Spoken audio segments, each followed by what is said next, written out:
Good morning, ladies and gentlemen. We'll call this meeting to order. Good morning. It's 10:01. It's April 26th. I want to welcome everybody back to the regularly scheduled California Board of Equalization. My name is Malia Cohen. I'm chair of this body, and to my right is Tony Vasquez, and to my left is the vice chair, Mr. Mike Schaefer, and all the way down there on my left is retired Senator Ted Gaines. So I want to welcome everyone back into the rhythm of things, acknowledge that we are in a season of transition here at the Board of Equalization. So this is our first meeting in person after a couple of years of being on Teams and online. Want to also just acknowledge that the controller will not be joining us today, and a designee has not been appointed just yet. And to the clerk, could you please call the roll? Good morning to you both. Good morning. Good morning, Chair Cohen. Chair Cohen? Present. Vice Chair Schaefer? Present. Member Gaines? Present. Member Vasquez? Present. Controller Yee is absent. We have a quorum. A quorum is present. All right, thank you very much. Ladies and gentlemen, if you are physically able, please join me by rising, placing your right hand over your heart, and saying the Pledge of Allegiance. I pledge allegiance to the flag of the United States of America and to the republic for which it stands, one nation, under God, indivisible, with liberty and justice for all. All right, excellent. So far, so great. We're off to a fantastic start. All right, please call the first item. The first item of business is an announcement regarding public safety and boardroom procedure. Good morning, Madam Chair and members. I'd like to remind the audience to silence your cell phone and any other wireless device to facilitate order in the boardroom and to ensure that all meeting participants are not distracted. All persons appearing before the board are asked to conduct themselves in a professional manner. The Board of Equalization current COVID-19 guidelines and procedures require that all BOE employees must always wear a mask while inside a BOE facility or while attending a BOE event. You may remove your mask when you're presenting before the board as a speaker while sitting at the table. Masks and hand sanitizer are available to all and can be found in the back of the auditorium. As you may know from our public agenda notice, you may provide a public comment in person, in advance, or both. To speak before the board in person, please complete and submit to the clerk a public comment appearance sheet located at the front of the auditorium. If you wish to speak before the board by telephone, please dial the phone number and access code provided on our agenda and follow the instructions of the AT&T moderator. If you wish to submit a public comment to be read into the record at the appropriate time, simply fill out the public comment submission form found on our additional information webpage in advance of today's meeting. After the presentation of any item has concluded, we will begin by identifying any public comment requests that have been received by our board proceeding staff in the auditorium. Then we will identify any public comments with the AT&T moderator. Then we will read any public comments received in writing in advance of today's meeting. Accordingly, if you intend to make a public comment today using the AT&T operator, we recommend dialing into the meeting on the teleconference line, as the audio broadcast on the website experiences a 1 to 3 minute delay. If you are presenting before the board as a speaker or making a public comment, please adhere to the professional protocols and come forward when your item is called. Please take a seat at the table and place the microphone directly in front of you. You may approach the table when your item is announced or when your name is called upon to make a public comment. When giving a public comment, please limit your remarks to 3 minutes. Thank you for your patience and understanding. The safety video has been shown to the audience in the auditorium. Please make note of the emergency exits. The chair will maintain order in these proceedings. Thank you. Great, thank you. I just want to do a sound check. Was everyone able to hear the clerk? You might need to turn your mic up just a little bit. It was just a little hard. I think you might be able to use the mic on a desk. All right. Thank you. As we figure out that, let's call the first item.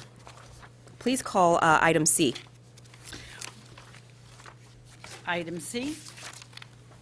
I'm sorry, please call item, I think we're going to go with I. Yes, correct. We're taking an item out of order. Yes. Our first order of business will be item I-1. Other chief council matters, resolution confirming powers of the executive director, discussion and adoption of resolution conferring powers on the executive director. This item will be presented by Mr. Nanjo.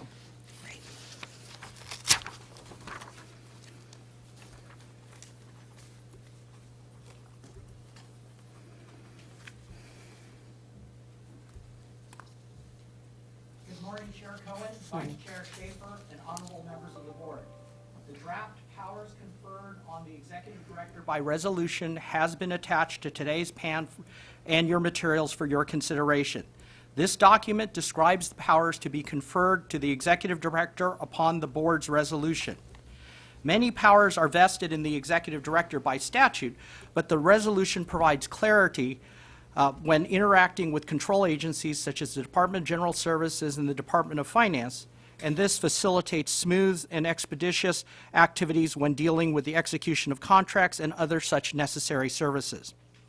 Please note, in preparation of this draft, the prior conferred powers were reviewed for consistency.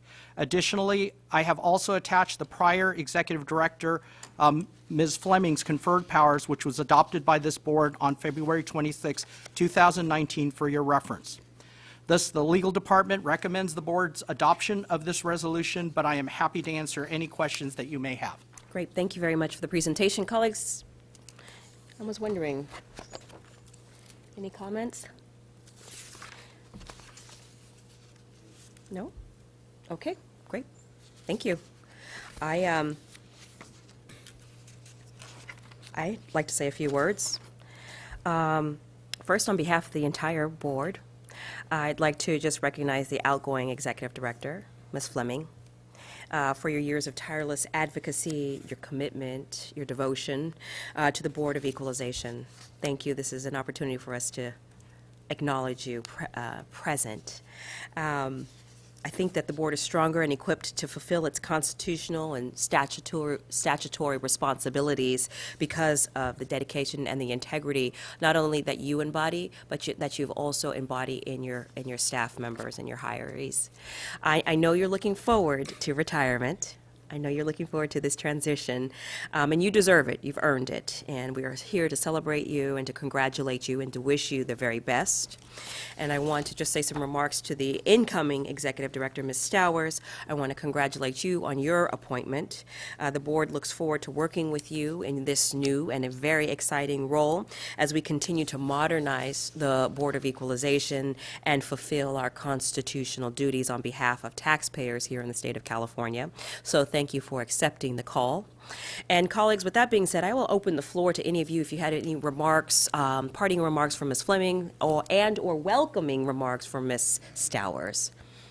Anyone? Mr. Vice Chair, I'll start with you if you have Well, anything. I've been impressed with Ms. Stowers ever since she sat on the dais with me here, and I feel we're most fortunate to have her to continue to work with us, and even a more intense capacity.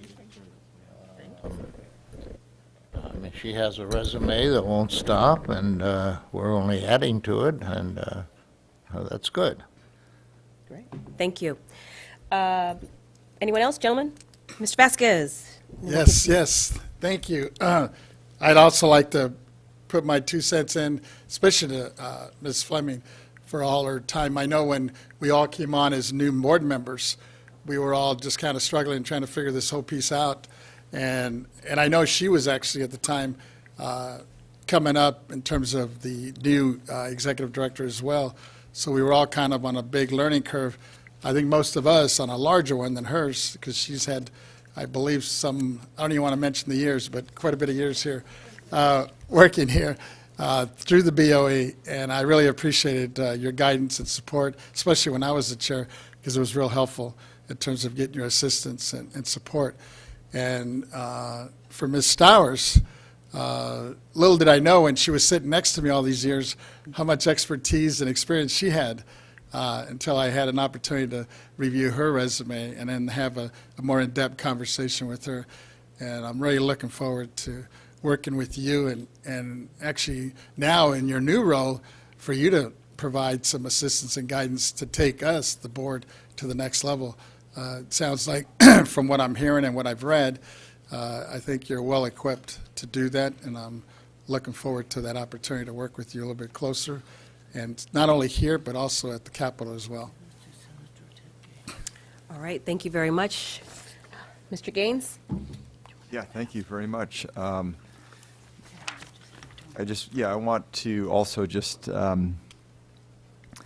add on here in terms of the great job that Ms. Fleming has done as executive director, and really developed a friendship with you and appreciate what you've done. I think you've done a great job in terms of providing leadership to the board and a great advisor, keeping us in the lane, so to speak, so that we're as productive as we can be and focus on what our duties are as members of the Board of Equalization. And it was a tough period because the BOE was redefined, and you were coming into that dramatic change, and then bringing it to us as newly electeds and making sure that we were operating in the right fashion. So thank you for that leadership.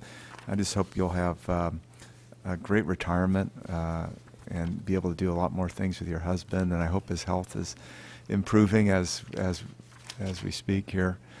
And also very excited about Ms. Stowers coming on as executive director, and just excited about what I think you can do for us, because as Tony had reiterated, we learned a lot from you just because of your institutional memory and how does government work, right?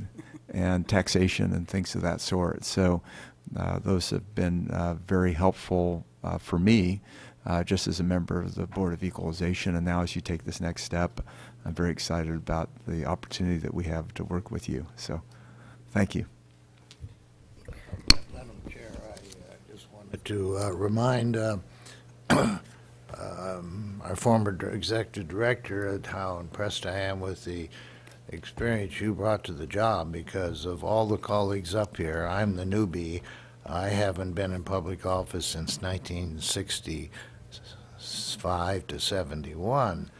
And Ted came here from the Senate, Tony came here from Santa Monica, Malia has come here from history in San Francisco that we all are impressed with, and I was on a learning curve, and you were a great help to me. Members, thank you. I'm not sure if I've got a mic check here, but members, thank you for the opportunity. Executive Director Stowers, thank you for the opportunity to comment. I just want to acknowledge your kind words. They warm my heart. I appreciate the opportunity to have served you for these past few years. It has been a great pleasure and my highest honor to be able to participate with you. We've done a lot to try to rebuild the organization, now focusing now on the revitalization and the modernization, and your leadership has been extraordinary. Your partnership, allowing me to work for you as your board secretary and the agency's executive director has been a great, great pleasure. So you're in good hands with Ms. Stowers as you continue this modernization journey. I think there are some wonderful things ahead of all. I'll still be in a special consultant role behind the scenes supporting you for a few more months here, and then look forward to just keep an eye on you all as I move forward into retirement. So it's been my pleasure and my honor, such a blessing. So thank you all, and thank you, Ms. Stowers, for this opportunity. Thank you, members. Great, thank you. Good morning, members, Chair Cohen, Vice Chair Schaefer, and all members. I just want to briefly say thank you for your vote of confidence. I'm looking forward to working with you in a partnership to moving the Board of Equalization forward. And thank you to former Executive Director, Ms. Fleming, for all of her service and commitment to this organization. Again, thank you very much. All right, thank you. Okay, now, Mr. Nanjo, are you coming back up? Make a Yes, I am. All right. Thank you very much, Chair Cohen. At this point, I'm happy to answer any questions, or the board, at their pleasure, may approve the draft powers conferred on the executive director by resolution. All right, great. I'll make a motion to adopt the board conferring powers to the incoming executive director, Ms. Stowers. Is there a second? I will second it, and if I have an opportunity, I did have a couple quick Sure, go questions. ahead. But Sorry, go ahead. Mr. Downey, now that we have you here, one of the things I was looking at in the resolution, and it was more of a question, I guess now moving forward with Ms. Stowers, and I guess is there any language in the resolution that in our opinion would contradict the language or intent of the board in its 2021 governance policy? Are there because there's two documents, are they consistent, I guess is my question. Absolutely. Thank you for that question, Member Vasquez. We did take a look at the board's policy, governance policy, and the documents are very consistent. They're based on the same statutory scheme, and they harmonize nicely, so there are no issues there. And I guess I guess it would be for Ms. Stowers, but unless there's other questions of Mr. Nanjo from the board. I have no other questions. Colleagues, nope, no questions. Mine just Ms. a quick one Stowers. for Ms. Stowers. Now in your new role, do you see, now as we're hearing from Mr. Nanjo, especially on those two issues, policies, I know you were real active and have some history with those two documents. In your opinion, are you seeing any potential conflict or is there consistency, I guess, in these two documents that are out there on the governance? Thank you, Member Vasquez, for the question. The governance policy as amended, and even the original document, is in line with the government code. I see it as a living document that the members have accepted and following, and there are some items within that document that requires the executive director to carry out some duties. Most importantly, the executive director's communication with the board members. And I am committed to follow that communication protocol to keep the members and your deputies informed on the operation of the agency. So I do not see any conflict. I think the two work well together. Thank you. Appreciate that. And I did second it, so unless there's other questions, I guess bring it back to the chair. I think we're ready for the vote. Thank you. We could take public comment. Yes, please. We have not received a request for any in-person speaker and no written comments, but we will go to the AT&T moderator. AT&T moderator, please let us know if there's anyone on the line who would like to make a public comment regarding this matter at this time. Ladies and gentlemen, if you're listening by phone, if you would like to make public comment, please press 1, then 0. An operator will gather your name and your organization, and we will introduce you for your question. One moment, Madam Chair.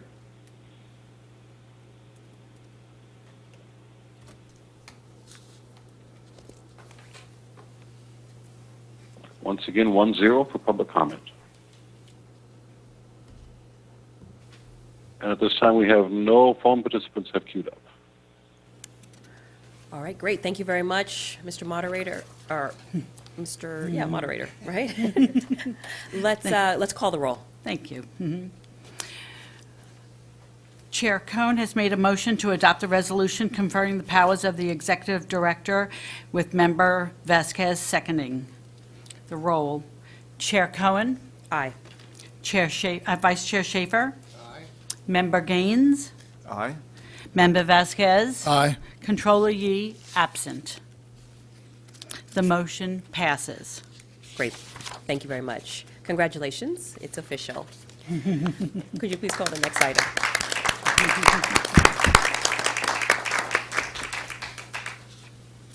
The next item is C1, public hearings, property taxes, state assessees, presentation on valuation of state-assessed properties.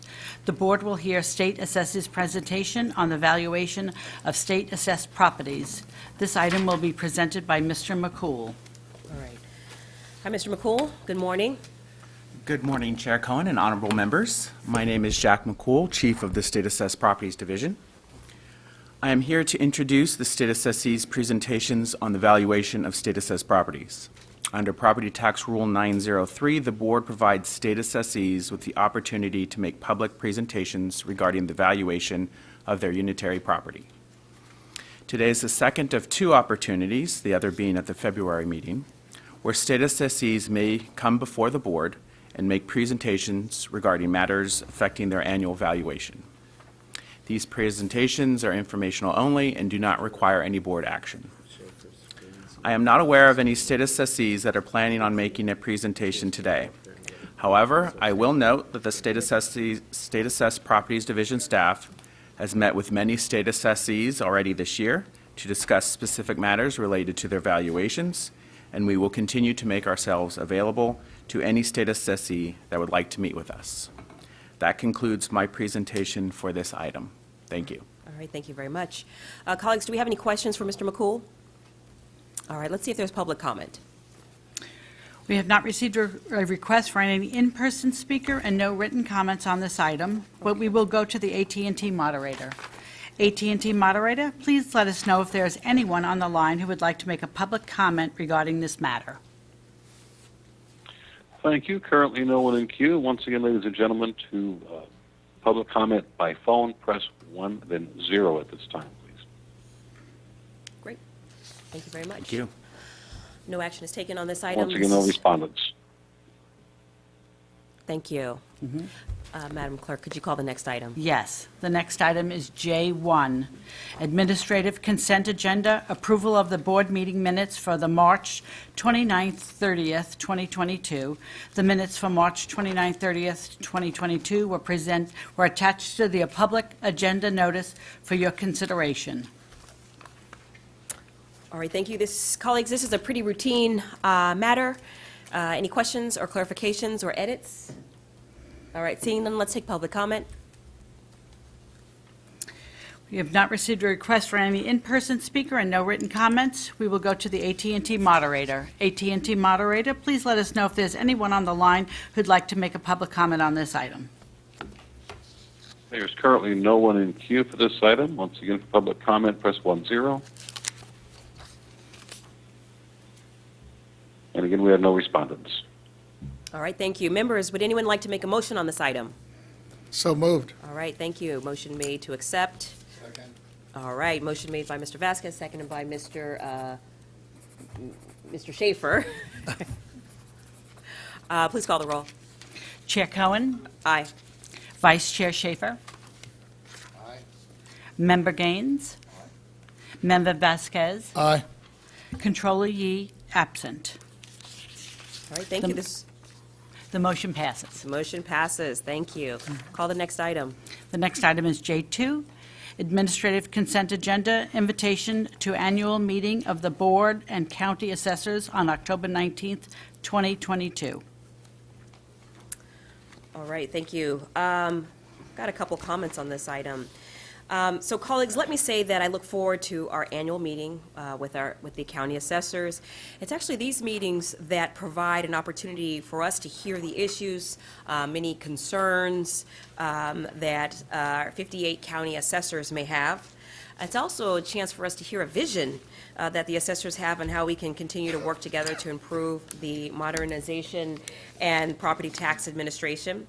So later on in the agenda today, we are going to hear a report from our property tax director, Mr. David Young, where he will present to us a report on the issues raised by the second district, the district that I represent, from the second district county assessors at the breakout session that took place during last year's 2021 annual meeting of the Board of Equalization County Assessors. So I presented these issues to the board at our December board meeting. Since then, Executive Director Fleming and her staff have been working diligently to respond to these issues. It's my intention to meet regularly with assessors in the second district during this quarter of this year.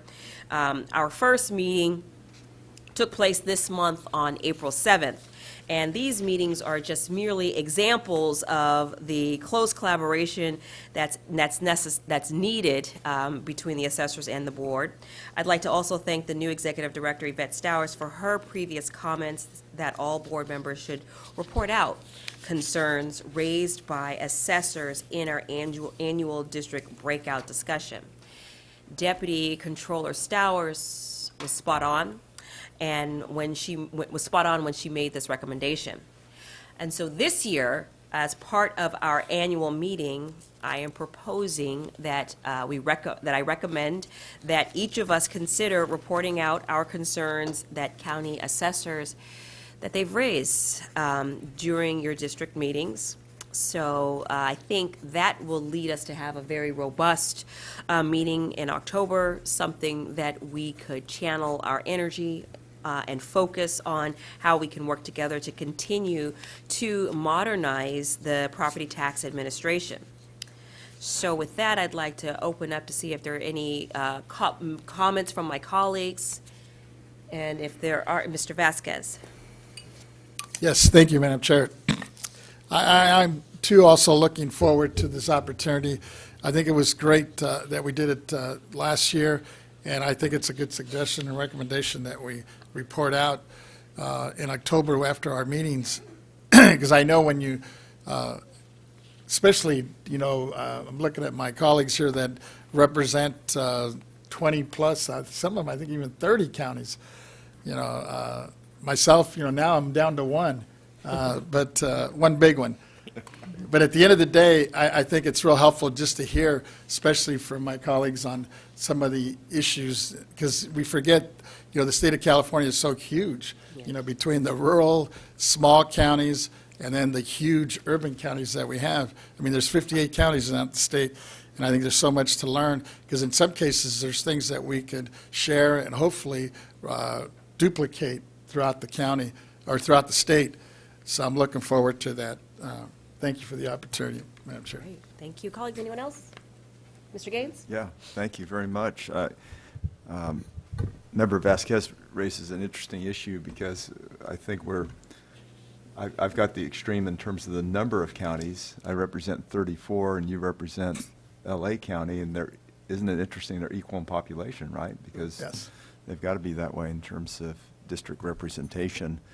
But you can get a lot of variety and a lot of different challenges and issues that need to be addressed in many of these different counties. So I think, I like the idea that Chair Cohen is presenting to us, that we have these meetings with our assessors in our districts, and then bring that back and share what we learned in the meeting, and we can collaborate and work with one another.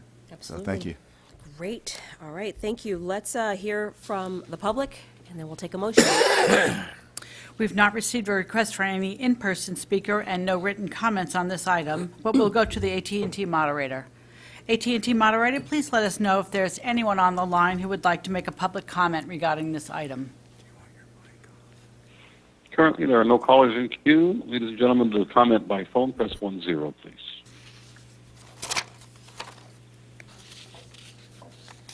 And once again, we have no respondents. All right, great, thank you. Let's call the roll. All right, sorry, before we call the roll, I'd like to make a motion to move to approve the invitation to the county assessors to meet with the board on October 19th, 2022. Is there a second? Second. All right, second made by Mr. Vasquez. Let's call the roll. Chair Cohen, Aye. Vice Chair Schaefer, Aye. Member Gaines, Aye. Member Vasquez, Aye. Controller Yi absent. The motion passes. All right, thank you very much. Let's call the next item. The next item is K1A, Executive Director's Report, Organizational Update, Report on the Status of Pending and Upcoming Organizational Priorities. This matter will be presented by Ms. Stowers. Thank you. Good morning, members, Chair Cohen, Vice Chair Schaefer. I have 3 items that I would like to report on today.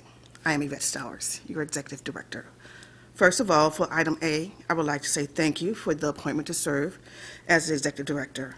I am honored and thankful for the board's confidence and the opportunity to work and partner with each of you to continue rebuilding, revitalizing, and modernizing the Board of Equalization. I'm also excited and humbled to be leading this agency, and I'm very much looking forward to working with the amazing BOE team made of stellar, professional, and dedicated employees. I have come to know them over the past years in various roles, and I know that they are excellent. Once again, thank you for placing your trust in me. Also, members, I would like to acknowledge our first in-person meeting in 2 years. Staff has done an excellent job to structure this room. We have cameras, and we are also still practicing social distancing. The public is available to comment via telephone or via, when necessary, via virtual.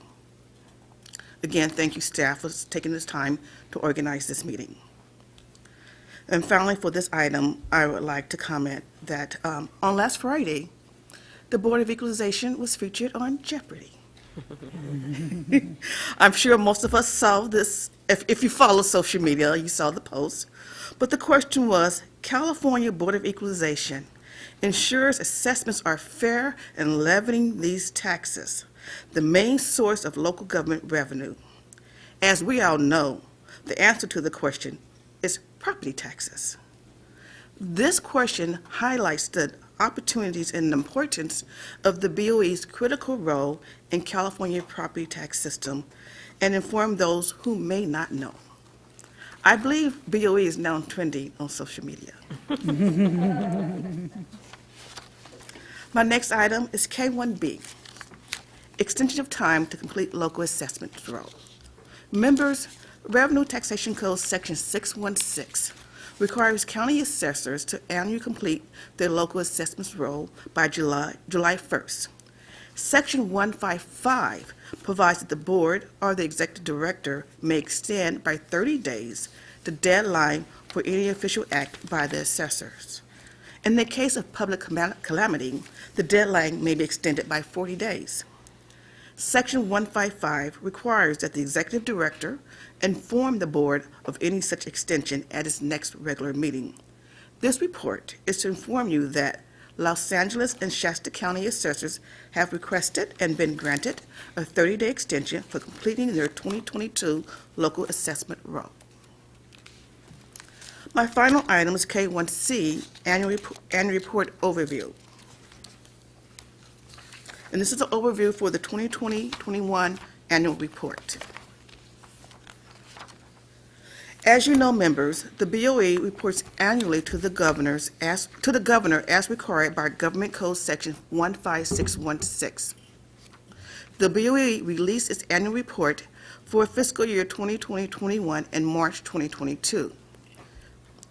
In conjunction with a news release highlighting the property tax levies increases over statewide, that increase was 6% from the prior year. I would like to talk about some of the highlights within that report, with your permission. Yes. The total net statewide county assessed property value was 7.1 trillion, resulting in 79 billion in local property tax levies. The property tax levies contribute 43 billion to schools, 36 billion to local government. As noted, this is an increase of 6%, or a 4.5 billion increase in property tax levies from the prior fiscal year.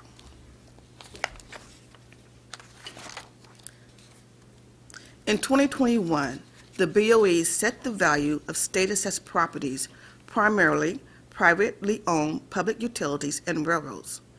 The values were set at 123 billion. This was a 3.5 billion increase from the prior year values. State-assessed properties produced 1.9 billion in local property tax revenues for the 58 counties.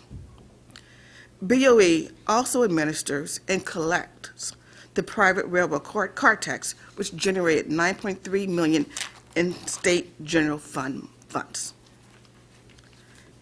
As we know, the BOE is responsible for administering the alcohol beverage tax program, which produced 405 million, and the tax on insurance program, which added 2.7 billion to the state.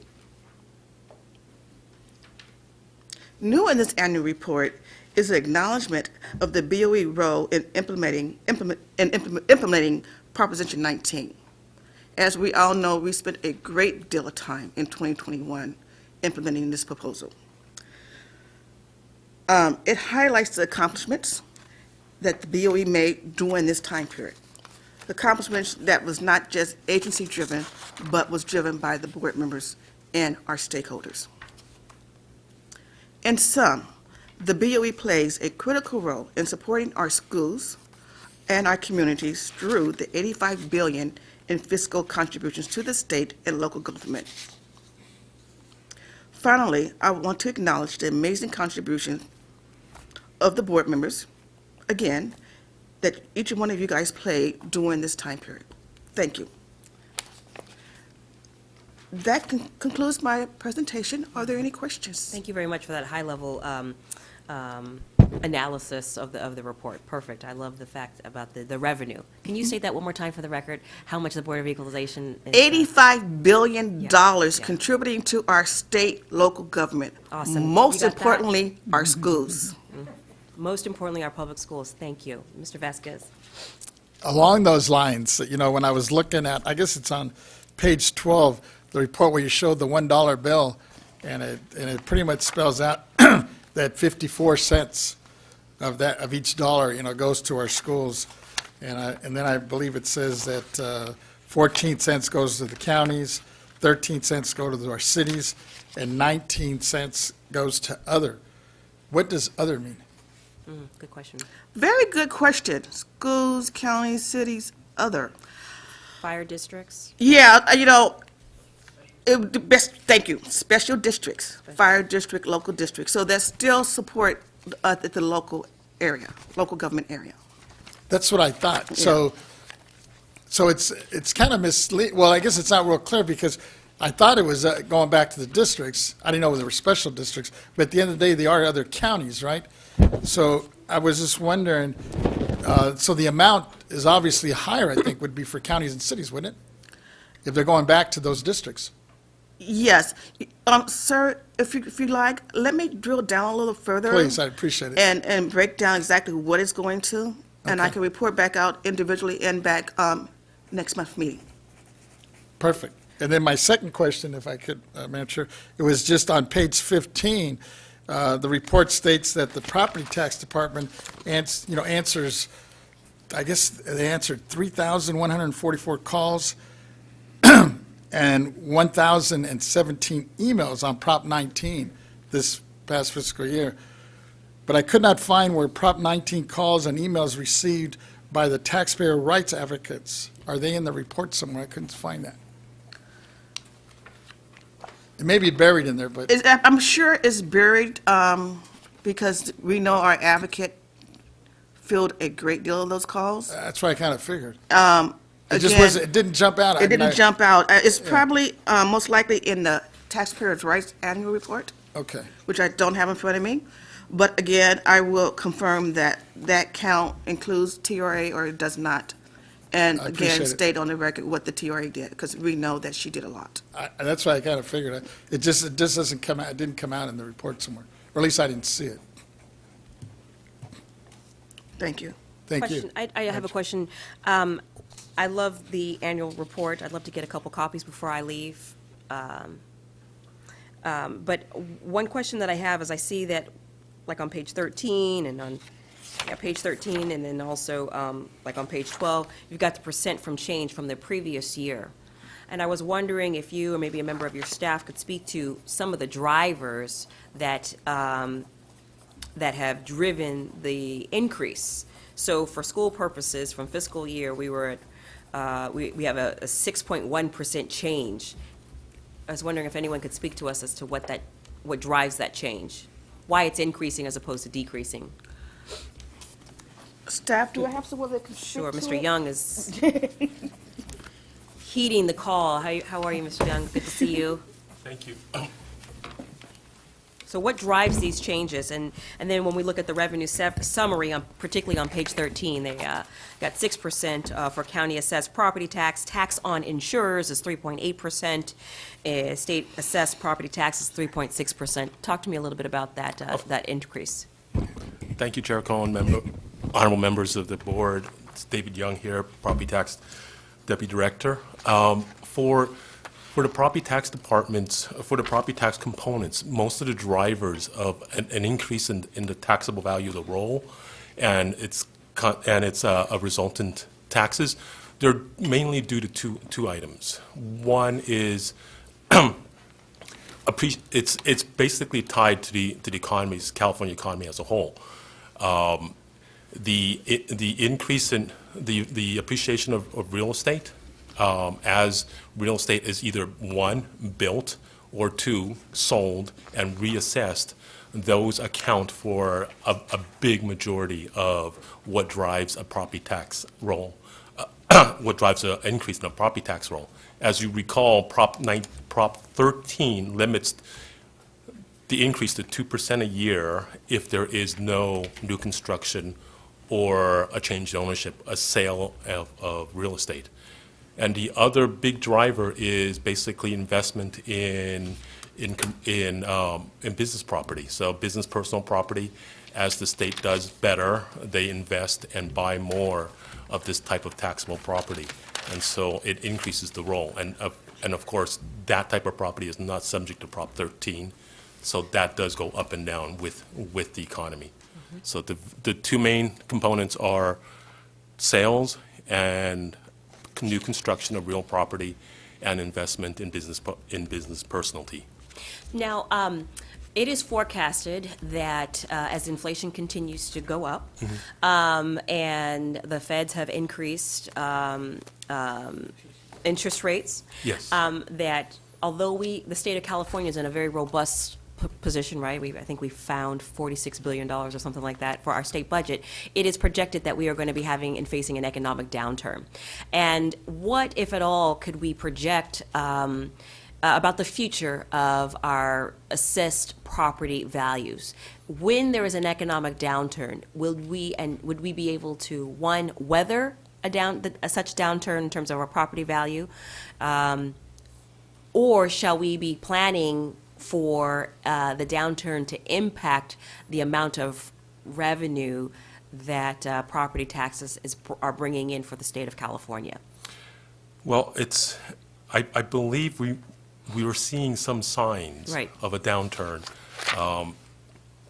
Real estate, at least in the residential area, has Cooled. cooled. It has not retreated, but Right. the rate at which it has been appreciating has slowed down a little bit. Part of that is due to the rise in in interest rates. So mortgage rates now, purchase money rates are about 5%, and so that has basically almost doubled as of the last year. So there is some cooling there. As we have learned in the 2008 economy, when that does happen, the state actually goes through what they call Prop 8 reductions. So as the market value of real estate drops below their factored base year value of Prop 13, there may be a drop in some of that assessed value. But overall, as a trend, California, if you take a look at how our property taxes have been trending in the last 2 or 3 decades, it's been growth, albeit slower growth at certain points, but it's been growth. Thank you.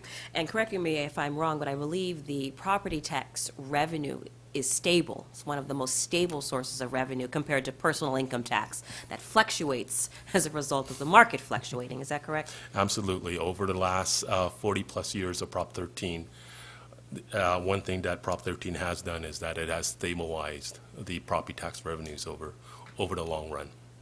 And so, let's see, property tax revenue is $85 billion. What is the personal income tax revenue? I don't know if you know that figure off the top of your head. No, not figure it out. Let me, excuse me, You look it Madam up, Chair. no problem. I may have something. In front of me, members, is the March 2022 Statement of General Fund Cash Receipts and Disbursements that the Comptroller publishes. And I have the personal income tax projected revenue for glasses. Is estimated for 2022 to be 88 billion. Personal income tax is the main revenue source for the state of California. Right. And I'm sorry, what was that figure for personal? 88. That seems like a lot. 360. We'll double check on that figure. I think it Yeah. actually might be a little bit more. Yeah. So we'll circle back on Yeah, that. actually, it's 98. I have to go to the next column. Okay. But I will report back out, I will pull up the current January and even the May revise. Okay. It would definitely be in there. Definitely right in the May revise. And it sounds like it's down from the last annual report. I think last year we might have been at 127 billion. So anyway, I don't want to dominate the conversation on this. Colleagues, do we have any other questions or anything? Yes, Senator Gaines? Yeah, thank you very much for giving us the annual report. Appreciate it. And I just thought it was interesting taking a look at the 10-year summary of net assessed value of state and county assessed property, because as Chair Cohen had also mentioned, I mean, it's been consistently increasing over time, right? So you show that, I'm looking at page 9, where in 2012 we had $4.4 trillion in property value, and in 2021 that's now $7.2 trillion. So that, and pretty consistent, because even in 2012, 13, 14, we were kind of, the economy wasn't super robust either, right? We were still kind of slowly coming out of the Great Recession. But I also wanted to highlight the, on page 10, the exemptions that are available for nonprofits. And it's always nice to see a breakdown and where that, how those break out in terms of the number one exemption is for charitable nonprofits at $143 billion. Is that right? In value? That's a property value exemption. Yes. Yeah, okay. And then hospitals is second at 40 billion, and then colleges is third, and homeowners exemption is fourth. And then it drops down, it shows others, other exemptions 26. I'm not quite sure what that is, but we have religious at 18 billion, disabled veterans at 9 billion, private schools at 3.8 billion, churches at 2.5 billion. So nice to know that those are available, right? Yes. That there are certain organizations that we deem as a state that are of such value that they get the exemption. So thank you for presenting all this. It's very helpful. Thank you. Yes, Mr. Young, on your listing of letters to assessors, you mentioned a complete listing of all LTAs issued to date can be found on our website. Do those go back to 1879 when we started out, or when did we start with letters to assessors? Have you seen letter number 1? Thank you, Vice Chair Schaefer. Unfortunately, it does not go all the way back to our inception. We've started our LTAs, I believe, in the early 70s, first as informal advice, and then we later on basically numbered them and put them in a compendium for easy reference. So we went 100 years without letters to assessors. Not formally as such, but we did issue guidance and other communique with assessors, and so we just, at that point in time, we organized them and basically made them available. So we're refining how we do it as time goes on. Absolutely, sir. Thank you. All right, great. Thank you very much for the presentation. Oh, Mr. Vesquez? One quick one, and Member Gaines brought it up. The other exemptions, what falls under our other exemption? I'm just curious now. Yeah, so there's a catch-all category of other exemptions. There are other things that may fall in there that are generally charitable that may not be enumerated in one of the other ones. One of them is probably museums. And so there are other exemptions. There are exemptions for certain types of aircraft. And so it just catches some of the other smaller exemptions. Now that you bring it up, I'm just thinking, would school properties and city properties fall under that as well? Well, there is a separate category for other nonprofits for schools. So they would fall on a private school would fall under that one. No, I see the private school, but I don't see public schools. For public schools, they're generally not they're not taxable because they are basically a governmental property. So those would not need an exemption. They're Same with cities, is that the same? correct, absolutely. All right, thank you. Let's take public comment. We have not received a request for any in-person speaker and no written comments on this item, but we will go to the AT&T moderator. AT&T moderator, please let us know if there's anyone on the line who would like to make a public comment regarding this item.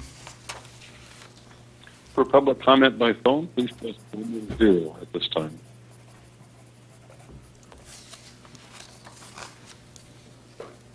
We have no respondents in queue. Thank you very much. So this is just an informational item, so no action is needed? That's Let's call correct. the next item. The next item is K1D, Executive Director's Report, Operational Priorities, Report on the Status of Operational Priorities. This matter will be presented by Ms. Renati. Thank you. Good- Hello.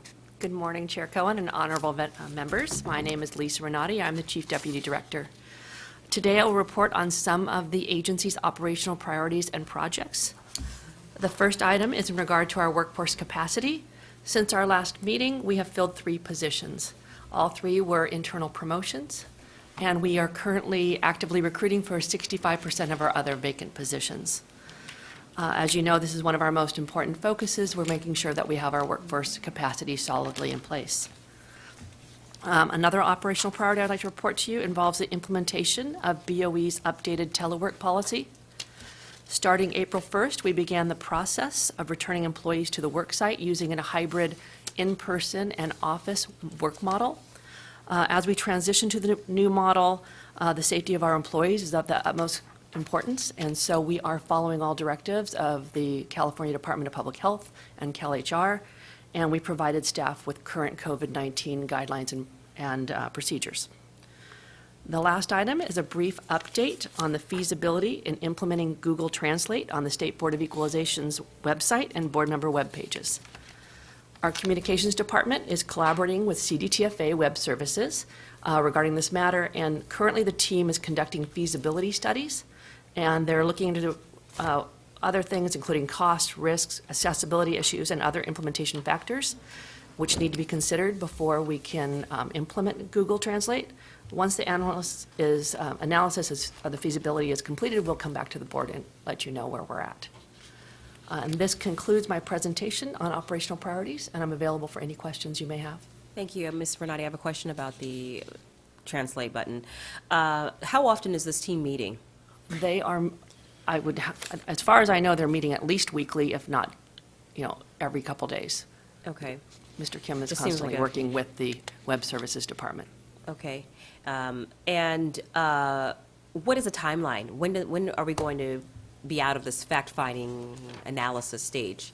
That's a very good question. We're hoping to have a better answer for you next month to let you know where we're at. So I'm hoping within 30 days we can have a better answer on the feasibility. And how long has the team been working on this? Since you asked us to put the button on, which I believe was at the February 23rd, 2022 meeting. So February, March, April, okay. We're moving along, I suppose.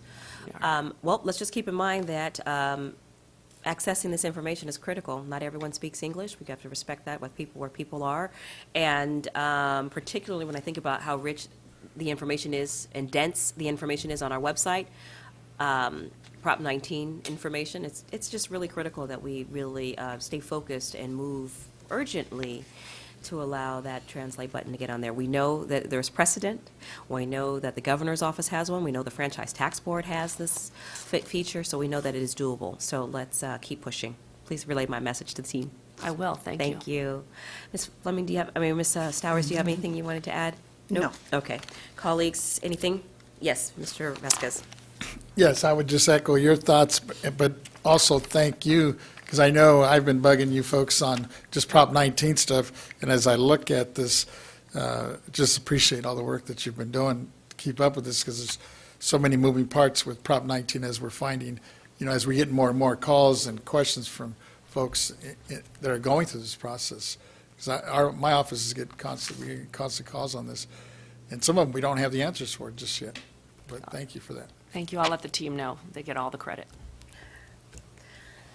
Mr. Gaines? Yeah, I just wanted to thank Ms. Renati for your efforts on that translate issue, and just want to reiterate that what a great opportunity to use technology. I'm hoping it can integrate and all work, but it seems like it would be a daunting task if we didn't have technology. So it seems like it's available, and we can integrate it and get it functional. So that's exciting. I was also wanting, if you don't mind, can you just give us an overview in terms of personnel, in terms of where we started with vacancies and where we are, just in rough terms? Because it's been dramatic. It's taken a couple of years, but we have filled so many positions, and I think it's helpful for the public to be aware of that in terms of where we started and where we are now. Thank you for your question. In the last about 22 months, let's say 2 years, we've filled 65 positions. Those include from bringing people in the door from outside, brand new employees, up through promoting into our ranks. In this time, we've also had people we brought in who promoted since they've been here, so they get a couple counts there in the count. Our vacancies, we still have our vacancy rates that we're still working at and plugging along. And now the team is working we're augmenting our recruitment and trying to get more people into the door. And as we, being on Jeopardy, perhaps will help to get people want to work for our agency. But we are working those efforts every day, and it's part of our weekly management meetings of where we are, where we're going. Good. And our vacancy rate currently isn't it pretty consistent with it's other state a agencies? It's consistent with other agencies, and, we're not the only agency that's having difficulty bringing people in. Right. But we are not outside of the norm. Great. Wonderful. Thank you. Appreciate it. All right, great. Let's go to, Next item. yes, please. The next item is K1D, Executive Director's Report, Operational Priorities. Report on the status of operational priorities. Excuse me, K1E. Okay. Excuse me. Executive Director's Report, Proposition 19, Implementation Project. report on the status of the agency's Proposition 19 implementation project. This matter will be presented by Ms. Renati.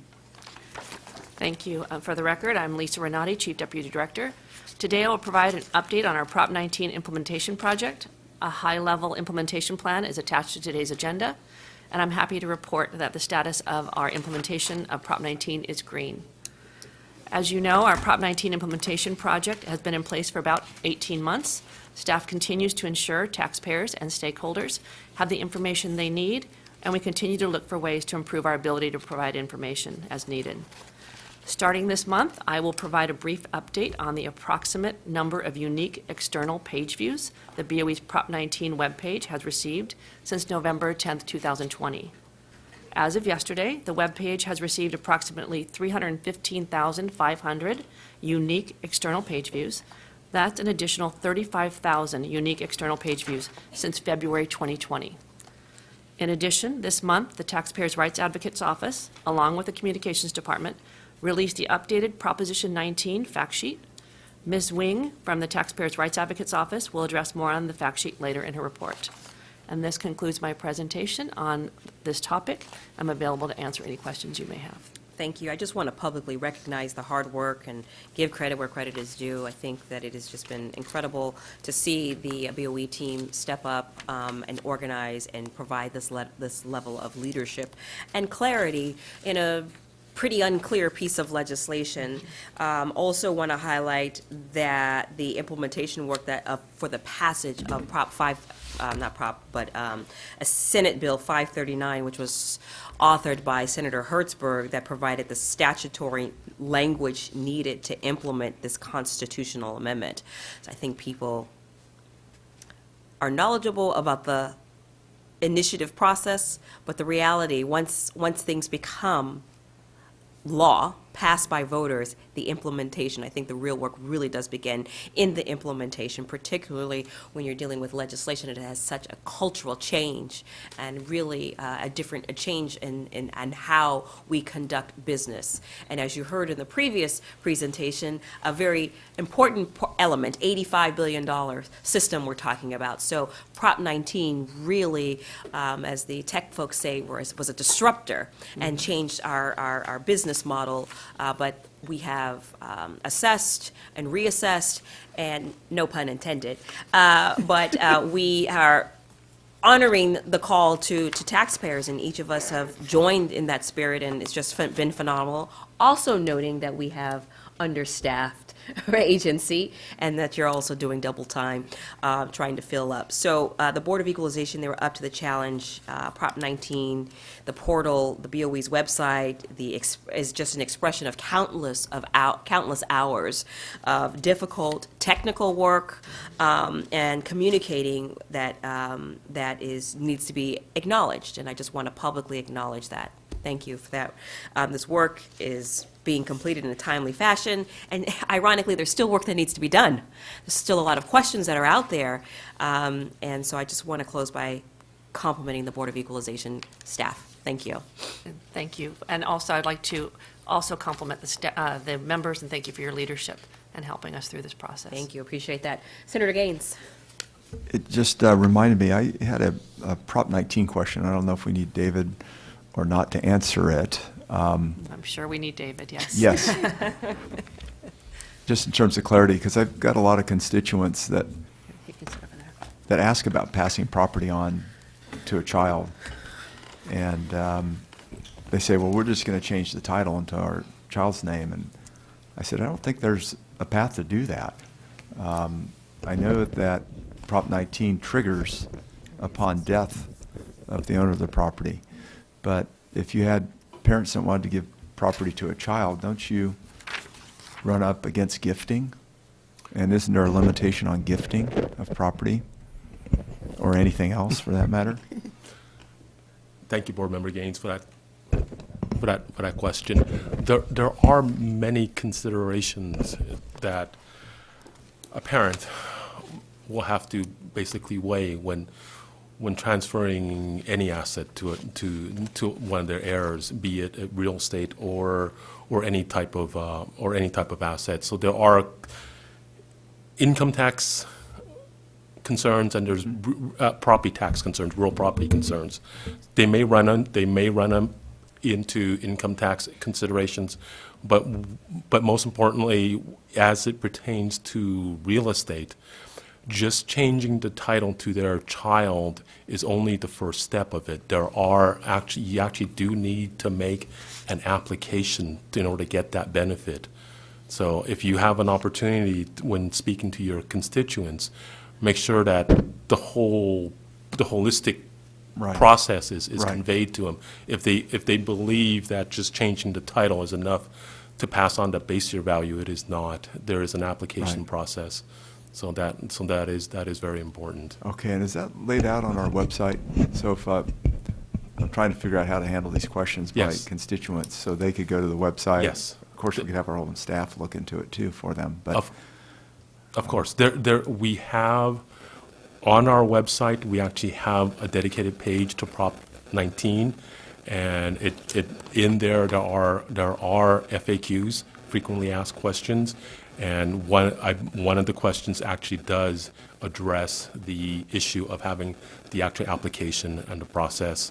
We also have our letters to assessors, be it they are written for assessors and are a little bit more technical. There is that available. And thirdly, I will have to also acknowledge our TRA. They are in the process of developing basically a fact sheet that would give information to actual taxpayers. And very lastly, the application is made at the local level. I always encourage taxpayers to contact the local assessor and to have them contact them directly and go through their process. Okay, that's great. And then I think what I'll do is I'll follow up with my staff so that we understand that clearly in our office when these calls come in. Okay, So thank you. of course. All right, seeing that there are no other questions, let's continue. Yes, Ms. Towers? Madam Chair, thank you. You asked a question regarding the personal income tax revenue? Yes. Thanks to Mr. Dustin Weatherby. I have that information in front of me. Okay. 98.7 billion, year-to-date, 98.7 billion. 2021, 2022. 98.7 billion. That's 11.7% increase, and that represents the numbers through March 2022. It does not include April 18th, Got it. which will increase that Yes. dramatically. You're right. And that is actually coming from the Department of Finance Bulletin. Thank you. Thank you very much, the team that got Can I that. clarify? Just Yes, please. in go reference ahead. to that, is that an annualized number or is that No. actual receipts to date? Actual receipts. Okay, thank you. All right, let's continue. We're ready to see if we have a public comment on these items. We haven't received any requests in person and no written comments on this item, but we will go to the AT&T moderator. AT&T moderator, please let us know if there's anyone on the line who would like to make a public comment on this item. Thank you. If you wish to make a public comment, please press 1 then 0.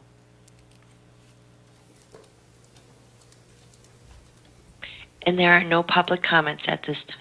Thank you. Great, thank you. Let's hear the next item. We had scheduled a small break. We have an administrative item that we'd like to take care of, if we could break for 5 minutes. Sure. All All right. right, it's 11:05. We'll break for 5 minutes. Thank you. Thank you very much.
The next item is K2A, Chief Counsel Report, Legal Workload Quarterly Report, General Discussion on the Legal Department's workload over the last 3 months. This matter will be presented by Mr. Nanjo. All right, Mr. Nanjo. Thank you very much. Again, good morning, Chair Cohen, Vice Chair Schaefer, and honorable members of the board. Henry Nancho, Chief Counsel. Today I'm presenting the Legal Department's quarterly report covering the first quarter of 2022. Before reporting on our regular ongoing work, I wanted to report back to the board regarding its direction that we take a look at the appeals process, particularly in light of the recent Verizon decision. Along with our partners, the Board Proceedings Division and the State Assessed Properties Division, the legal team has been working on the holistic review requested by the board. In this process, we were able to share lessons learned and committed to continuing to improve the onboarding and training of staff. We have also identified some specific improvements, both for immediate implementation and for longer-term projects. At this time, I'm pleased to report that the team has completed the holistic review requested by the board, and I will provide some detail on these specific improvements today. The review resulted in 2 specific improvements for implementation prior to this year's appeals season and several longer-term items that we're continuing to look at. First, for implementation prior to this year's appeal season, we reviewed the joint recommendation confirmation email text utilized during the last 2021 appeals season. As a reminder, once SAPD and the petitioner have reached an agreement on all the issues, the State Assessed Properties Division, or SAPD, has been requesting written confirmation of that agreement from the petitioner via email. That confirmation email acknowledges that all issues have been resolved and the parties have agreed to the joint recommendation of the stated value to be submitted for the board's consideration. The email also states that the board's approval of the joint recommendation will constitute a resolution of all issues raised by the petitioner, and informs the petitioner that, consistent with the Verizon case, the petitioner will have no right to file an action in Superior Court to seek a lower value after the joint recommendation is approved. As a result of our review, we have edited the email for clarity and instituted an internal requirement that a copy of the confirmed email be included in the confidential joint recommendation package sent to board members for consideration at the board meeting during the appeals season. Second, we will be proposing amendments to the State Assessment Manual, or SAM. Specifically, the SAM was reviewed for language regarding joint recommendations and the Verizon case. We have determined that the SAM should be amended to add language to the overview of the appeals process section, which will clarify that a resolution of all issues prior to the hearing will be presented to the board as a joint recommendation for a value for the board's approval, and will state that if the board approves the joint recommendation, the assessee will be barred from filing a court action to seek a lower value consistent with the Verizon case's holding. We believe that this additional coverage of the recent Verizon case will increase transparency and understanding of the joint recommendation process for all petitioners, consistent with the board's request. Additionally, in our holistic review, the team has also identified a few areas for further review that may result in longer-term projects. For example, the legal team believes that there may be a need for clarity regarding certain amendments to the rules for tax appeals. Further, we will review the need for additional guidance regarding ex parte communications. The legal team will begin reviewing the rules for tax appeal to determine whether amendments are necessary to clarify the ban on ex parte communications throughout the appeals process. Another area is the streamlining of communications internally within the department for efficiency. The legal department will engage in additional review and analysis during the next 2 quarters. If amendments are needed, we would estimate bringing rulemaking proposals for the board's consideration in early 2023 to avoid any conflicts with this year's 2022 appeals process. I thank the board for the opportunity to provide a report back on the board's assignment regarding the holistic review of the appeals process. I have no other remarks related to the legal department's appeals workload at this time, but would anticipate providing remarks on our appeals workload again in the third quarter later this year, as by that time the appeals process will be underway. Moving on to litigation. Members, as you know, our litigation attorney continues to provide confidential monthly written reports to the board, as well as providing appropriate public updates to our website. In general, we're seeing that due to the COVID protocols in effect, many courts have continued to delay or postpone hearings, which has resulted in a bit of a holding pattern in many cases. However, we continue to closely monitor and handle the board's litigation cases and will continue to keep you informed and updated of any developments. We also regularly provide updates to the BOE public litigation roster so the public is provided sufficient information in the interest of transparency. Next, I'll provide some remarks on our Public Records Act disclosure requests workload. In the first quarter, we had completed 74 PRAs or disclosure inquiries. The work is steady, ongoing, and experiencing a bit of an uptick in this first quarter. We note that the workload depends on the volume of public inquiries. We expect work in this category to continue in quarter two, as public inquiries come in. Moving on to the administration or support of Board Proceedings Division and in the Executive Office. Members, as you recall, administration assignments are typically requested by the Board Proceeding Division or Executive Office, covering various administrative or board meeting-related legal issues. In the first quarter, we completed 6 such requests in this area. We continue to provide this support to Board Proceedings as well as the Executive Office as needed. In the area of publications review, members, the legal department completed 46 legal reviews in the first quarter. These publications include items originated from the Property Tax Department, Communications Department, and other agency publications. We expect this work to continue in the second quarter as well. In the area of regulations, in the first quarter of 2022, we presented to the board the proposed adoption of amendments to Appendices A and B to Regulation 6001 containing the board's Conflict of Interest Code. At the March 22nd board meeting, the March 22 board meeting, the board authorized staff to initiate the rulemaking process related to these amendments. Staff is in the process of drafting notice documents, and once completed, staff will submit the initial rulemaking package to the Office of Administrative Law and notice all employees of the comment period. Moving on to our Proposition 19 rules, as a reminder, property tax rules 462.520 and 462.540 went into effect on January 1st, 2022. However, to further implement SB 539, staff issued letters to assessors in anticipation of proposed emergency rulemaking related to our Proposition 19 regulations. These LTAs will include the solicitation of initial comments prior to the emergency rulemaking process. We anticipate presenting both emergency rulemaking packages to the board at the May meeting, after the staff receives the input from the California Assessors Association, which is meeting this week.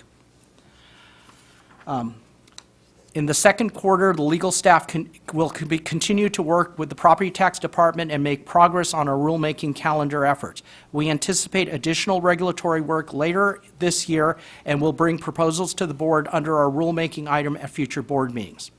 The legal department will continue to look for future regulatory updates and revisions to bring to the board.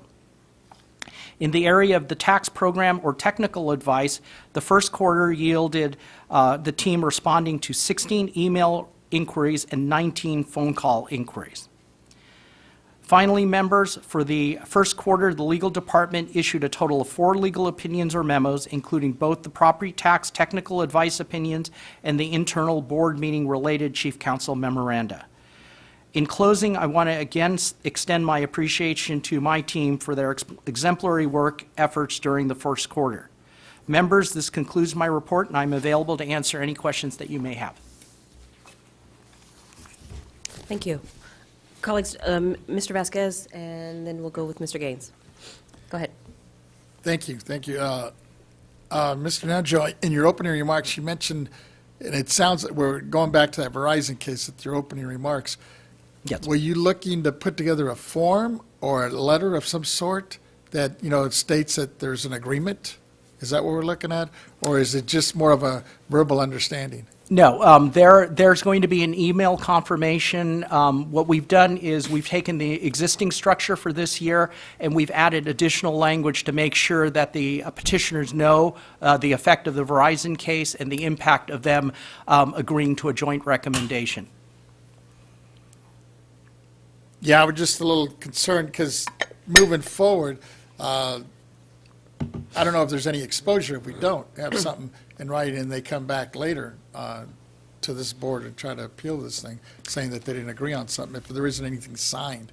And I guess to show more transparency, which you kind of touched on as well. Yes, so we are going to have something from the petitioner. That's the email confirmation that I referred to in my remarks, and that will be part of the package that the board receives, so you can verify that that has been done. As far as a form or something more formal, the challenge there is a form would require, we'd have to be careful that we're not inadvertently creating an underground rule or regulation, so that would be a longer process.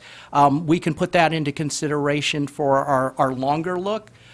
We kind of broke this up into two phases, if you will. Because the state assessed appeal season is starting now. I mean, honestly, state assessed appeals have already started doing their numbers and talking to their assessees. We didn't want to impact this season or cause changes for this season. So the first part was, how can we make this clear to our petitioners and make sure that there's a clear understanding? And we're doing that by augmenting the language in the emails and the documents that we currently use.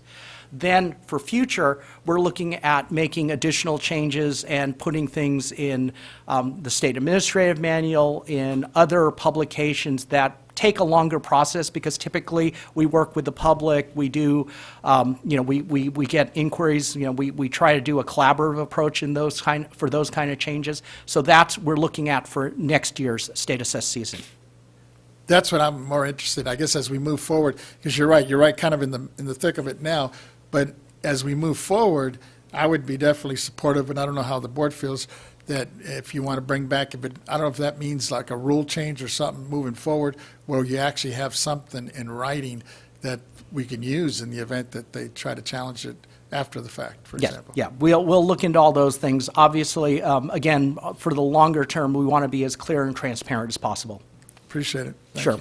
you. Thank you for the question. Mr. Gaines? Yeah, I just had a question. You mentioned ex parte rules, so are those being examined? So what that's identifying is, as the board members know, once you get into your adjudicatory role, ex parte rules apply to you. I think not all of our petitioners or assessees may realize that those rules changed and that ex parte rules apply to them as well, right? They should not be reaching out to board members once you start your adjudicatory process. Right. So this is part of our effort in identifying, hey, this is a good thing to give a heads up to the public to know, so that they don't inadvertently contact board members when it's not appropriate. Right. Yeah, thank you. I appreciate that, because if you have someone who is a state assessee that doesn't have anything coming before the board, then we as members can meet with those individuals. Is that accurate?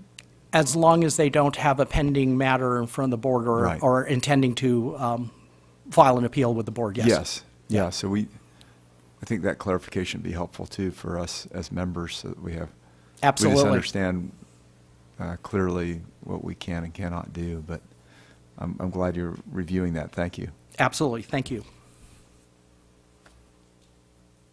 All right, thank you. Great. Thank you very much, members.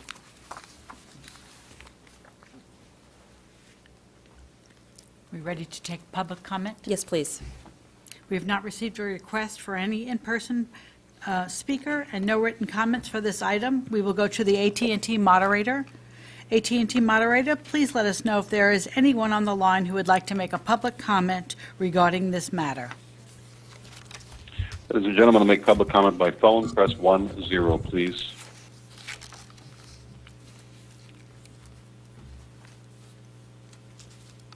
And at this time, we have no respondents. Great, thank you. Let's call the next item. Yes. The next item is K3A, Property Tax Deputy Director's Report, Second District County Assessors Issues.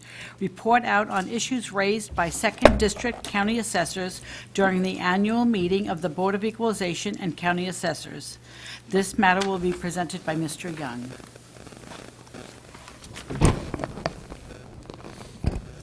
Good morning, Chair Cohen, honorable members of the board. My name is David Young, Deputy Director of the Property Tax Department. This morning, I will report on the issues raised by District 2's assessors during the last year's annual board assessor meeting. There were 5 items, 5 issues raised in that addendum in December. So I will address each one individually, and I will be available for any questions you may have. The first item raised was training for members of the Assessment Appeals Board.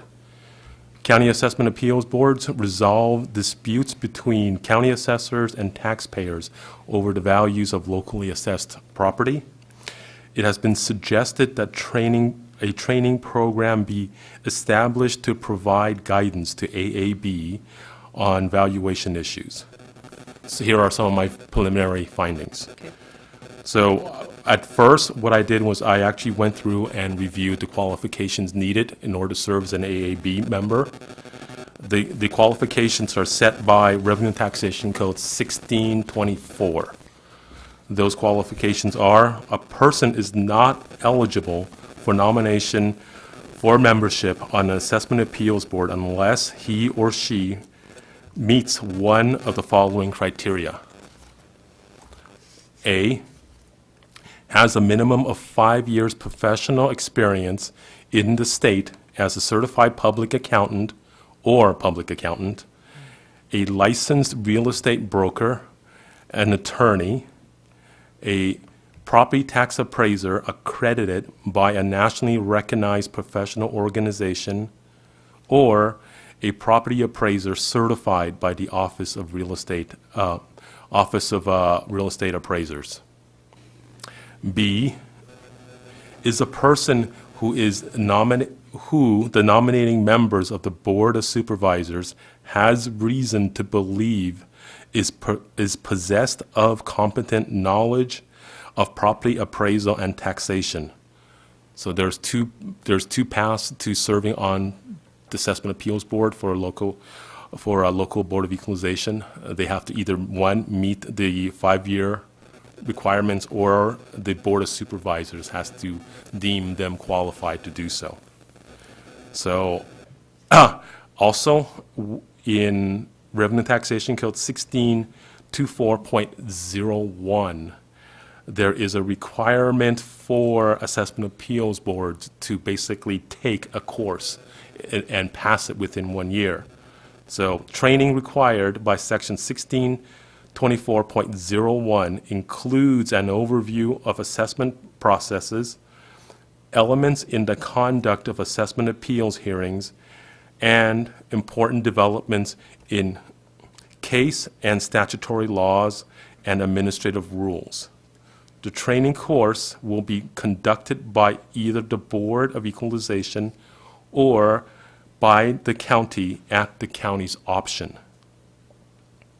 The curriculum for the course of training will be developed in consultation with the county boards of supervisors, the administrators of the assessment appeals boards, assessors, and local property tax representatives.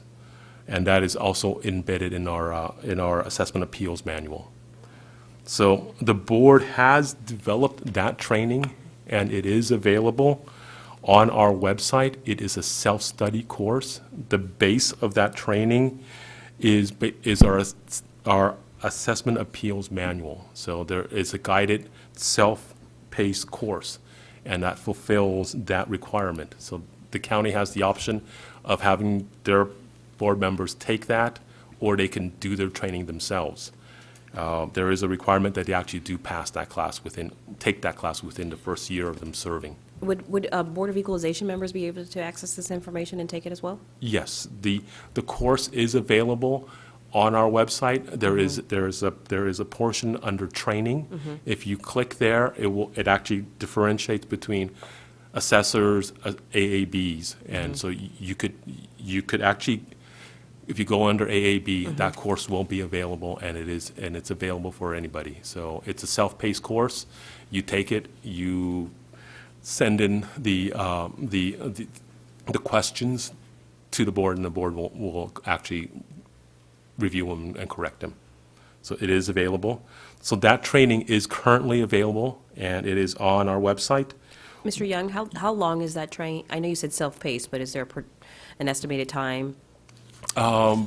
You know, with a lot of our trainings, when you think about our ethics, yeah. it'll say, going through this training will take you 3 hours, or will Right, take you an right. hour. Do you have any Ms. ideas? Schultz, do you recall what the actual hours for that Or training an is? average? I don't recall. You didn't recall? Okay. It is actually quite a robust training course.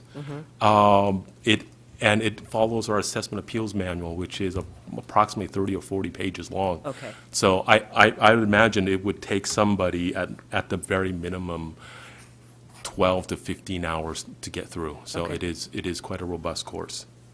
What also is available online for us is we have other self-study courses. I believe there's at least 30 of them, and they have various aspects of training on assessment issues, on appraisal issues, and on a lot of topics that are just germane to property taxes. The valuation of possessory interests, of property that is basically under a California Land Conservation Act. So very, very specific property tax type issues. That, I believe, my last count was there's a little over 30 of them. Those courses are, once again, self-paced. They average between 2, 3, and I think some of them may be a little bit longer, about 4 hours. And once again, they're available on our website. Anybody could take them. We do not exclude anybody from taking those. So those are also available. And we also have another course that's available through a junior college, the American River College. It is our basic appraisal course. It is the course that most new employees of either assessor's office or the board, they take that course in preparation to get certified as a appraiser for property tax purposes. That is available. It is taught by a board employee as an adjunct professor. But it is through a junior college. It is their course. You register and pay their fees, and you are able to take it. It is a semester course. So we have a fair amount of courses available. As the issue concerns D2's assessors, we have been in contact with the assessors. We have asked, and we've had discussions with your assessors, D2, and we are committed to meeting with them to see exactly what they are wishing their AABs to actually, what type of topics they wish to have training in. The ideal would be some of those topics are already covered with our self-study and online courses, and either they're covered through the AAB mandatory course, the 30-plus courses that we give as a self-study, or through the American River College. So we have some of those courses already. We're just trying to get inventory of their needs, give them basically an inventory of the courses that we cover, the scope of what was covered, and hopefully some of those will match. How are you taking the inventory of what the assessors need? Is it through conversation? Is it through survey? It's through, right now, we've had conversation, it's been through conversation, but we have a commitment from one of the assessors to actually compile a list of topics, issues, and areas they wish to have training in for their AABs. Okay.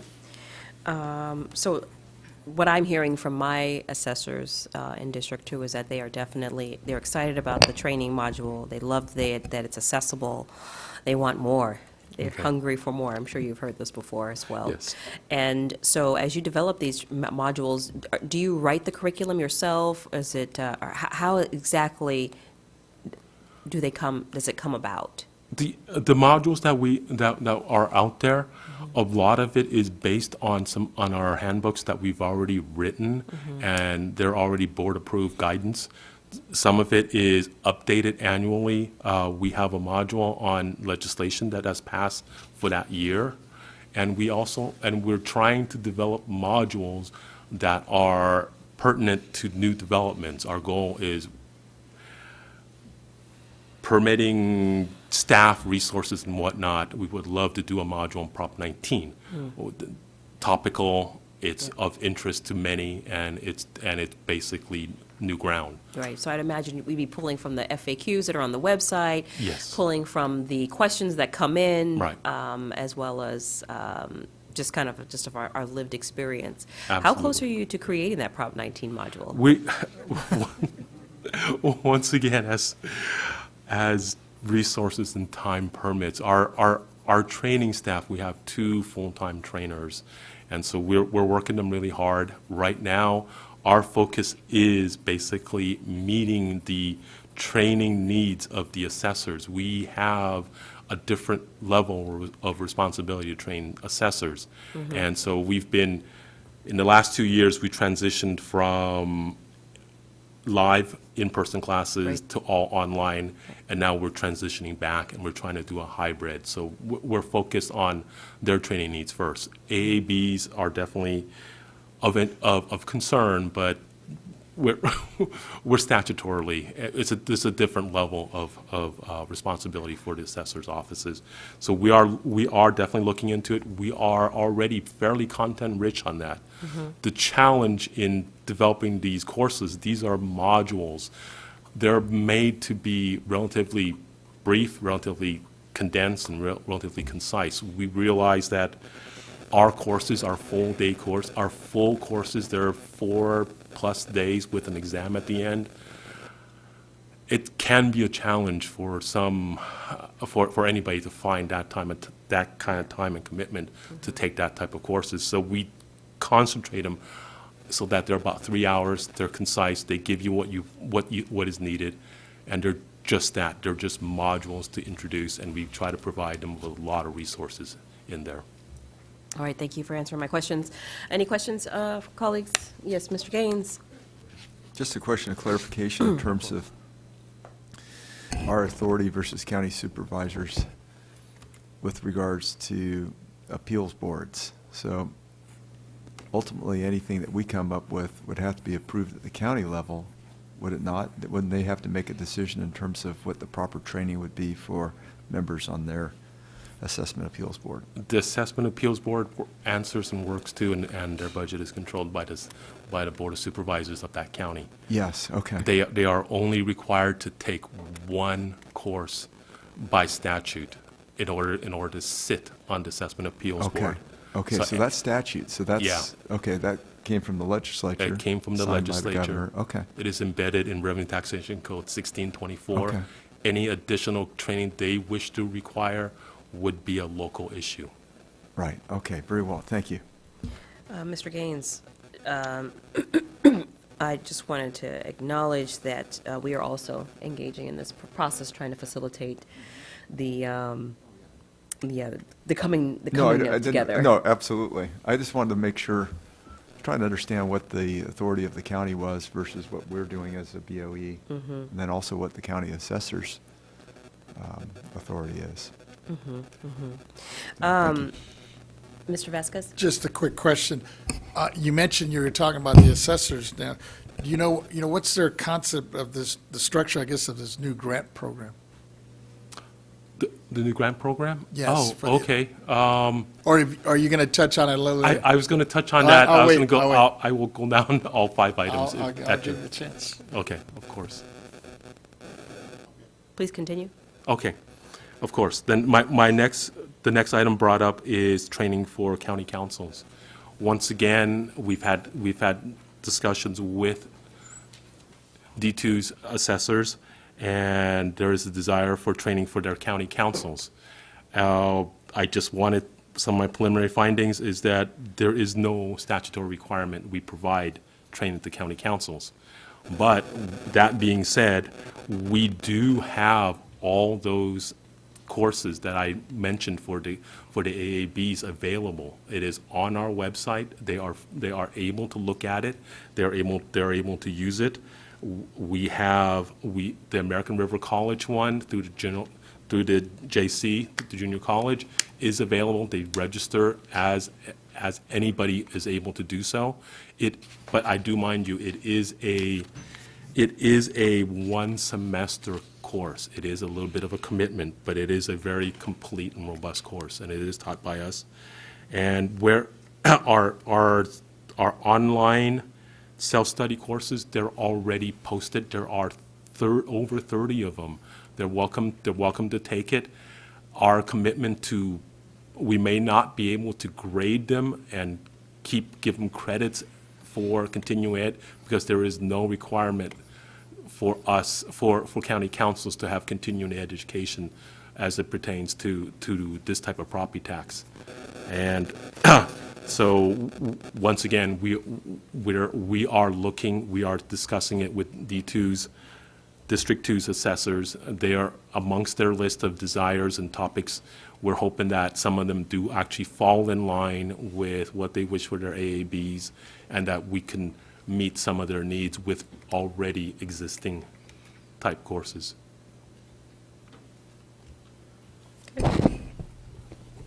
Any questions so far? Nope. Okay. Okay. Continue. The third item on the December L1A issues was the acceptance of electronic signatures. So it has been suggested that the requirement for wet signature on documents submitted to county assessors' offices be eliminated. So I did a little bit of research, and I took a look at what the current state is. Currently now, Government Code Section 16.5A allows any written communication with a public entity in which a signature is required. Any party to that communication to affix a signature by the use of a digital signature, and that digital signature will have the same force and effect as the use of a manual signature if it embodies all of the following attributes. So there's 5, I won't list them, but there are 5 requirements they have to meet. And anything that you have to turn in to a public agency, including the assessor, if you meet Government Code 16.5, you're able to go ahead and file it electronically. A wet signature is not required. There is one actually a little bit of a difference for a business property statement, otherwise known as a BPS. A business property statement is something each assessee files to declare their taxable business property, not realty, but just, like computers and whatnot. So there's a requirement in Revenue Taxation Code 441K that in order to accept those electronically, you have to basically get the approval from the board. So I did a pretty broad-based survey and looked at what is the state of electronic filing for all 58 counties within the state of California. So as it stands today, there are 36 counties that are on one particular third-party computer system. That computer system already comports to 16.5. So they're able to accept electronic signatures. And on top of that, that computer system, if those 36 counties already have board approval to accept electronic business property statements. So 36 counties already have the ability to do so. That leaves 22 other counties out there. Question, Yes. if I could through the chair. Just a course. clarification, so we reference board. Are you talking about the BOE, or are you talking about a county board, or? Oh, no, board approval to accept that, I'm talking about the Board of Equalization. Yes, okay. Yeah, so the Board of Equalization is, for those 36 counties, I've already approved their protocol to Thank you. accept electronic Great, signature. okay. So out of the remaining 22 counties, I've taken a look at those, and they already, and they are either one, on a different system that already has our pre-approval, or they have basically gotten their pre-approval through an assessor's program. It's called SDR. It's called Standard Data Reports. It's, the assessors developed it, and they've gotten our approval. If you file a business property statement with this SDR or ESDR, their authentication has already been approved. And then the other few that are not either of a system that has our pre-approval, or is one of the 36, or is through SDR or ESDR, we've given those remaining counties our approval explicitly. They've requested, and we've given it to them. So all counties, as we stand right now, have the ability to basically accept electronic filings. And my initial search through all their websites, they all have basically functions where you can file certain things electronically. Are they all 100% complete, the whole gamut of forms? That may or may not be 100% complete, but they already have the ability to do so. So we have identified. Mr. Young, we have another follow-up, Just sorry. another question. Oh, of course. From a cybersecurity perspective, Right. that's all vetted and Yeah. we're okay? Yes. So with that Government Code 16.5, there is a requirement that they meet certain rules, regulations set by the Secretary of State, and they control what all cybersecurity, what security elements are necessary. Okay. So Very good. yeah. So there is another agency, but basically Yeah, because if we're granting the authorization, then yeah, we've got to make sure that we're okay from a cyber perspective, or Right. that's really our responsibility, isn't it? It is for the business property statements. For everything else, they do not need our board approval. It's as long as you meet that Government Code 16.5 and Okay. the Secretary of State's Okay. regulations, you're good to go. Okay, very well, Okay. thank you. Okay. So we have identified one county who has some issues and some concerns about whether all of the forms are able to fall under 16.5. We are committed to working with them, and we will review with their concerns. Specifically, they had a couple of concerns about welfare forms, so we will take a look at that and see if they do indeed fall in there. I just want to go back a little bit to some of the previous statements that you made about wet signatures. Yes. And I just wanted to just say that I'm looking forward to further discussions and an associated report out on the electronic signatures. I think this is really an interesting space. It is.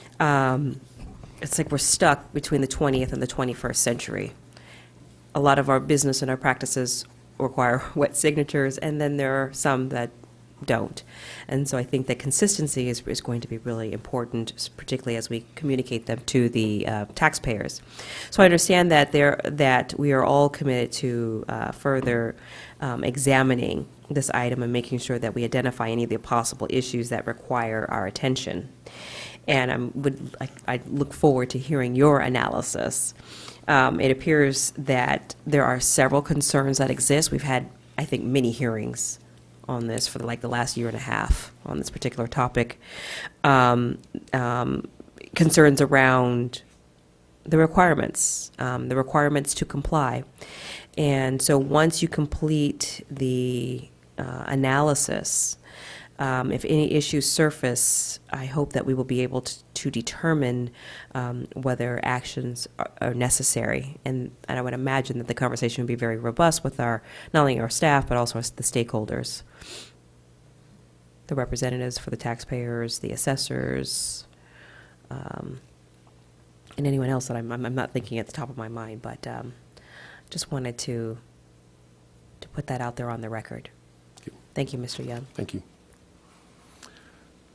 The fourth item, if I may, the fourth item on the December agenda was the review of depreciation, depreciation, valuation guidance, and schedules. So it has been just suggested that the board review its depreciation, valuation guidance, and schedules to ensure the valuation procedures, methods, and recommendations are consistent with contemporary values. So my initial findings are that of the handbooks enumerated, at 3 of them are produced annually. Those are they're updated annually.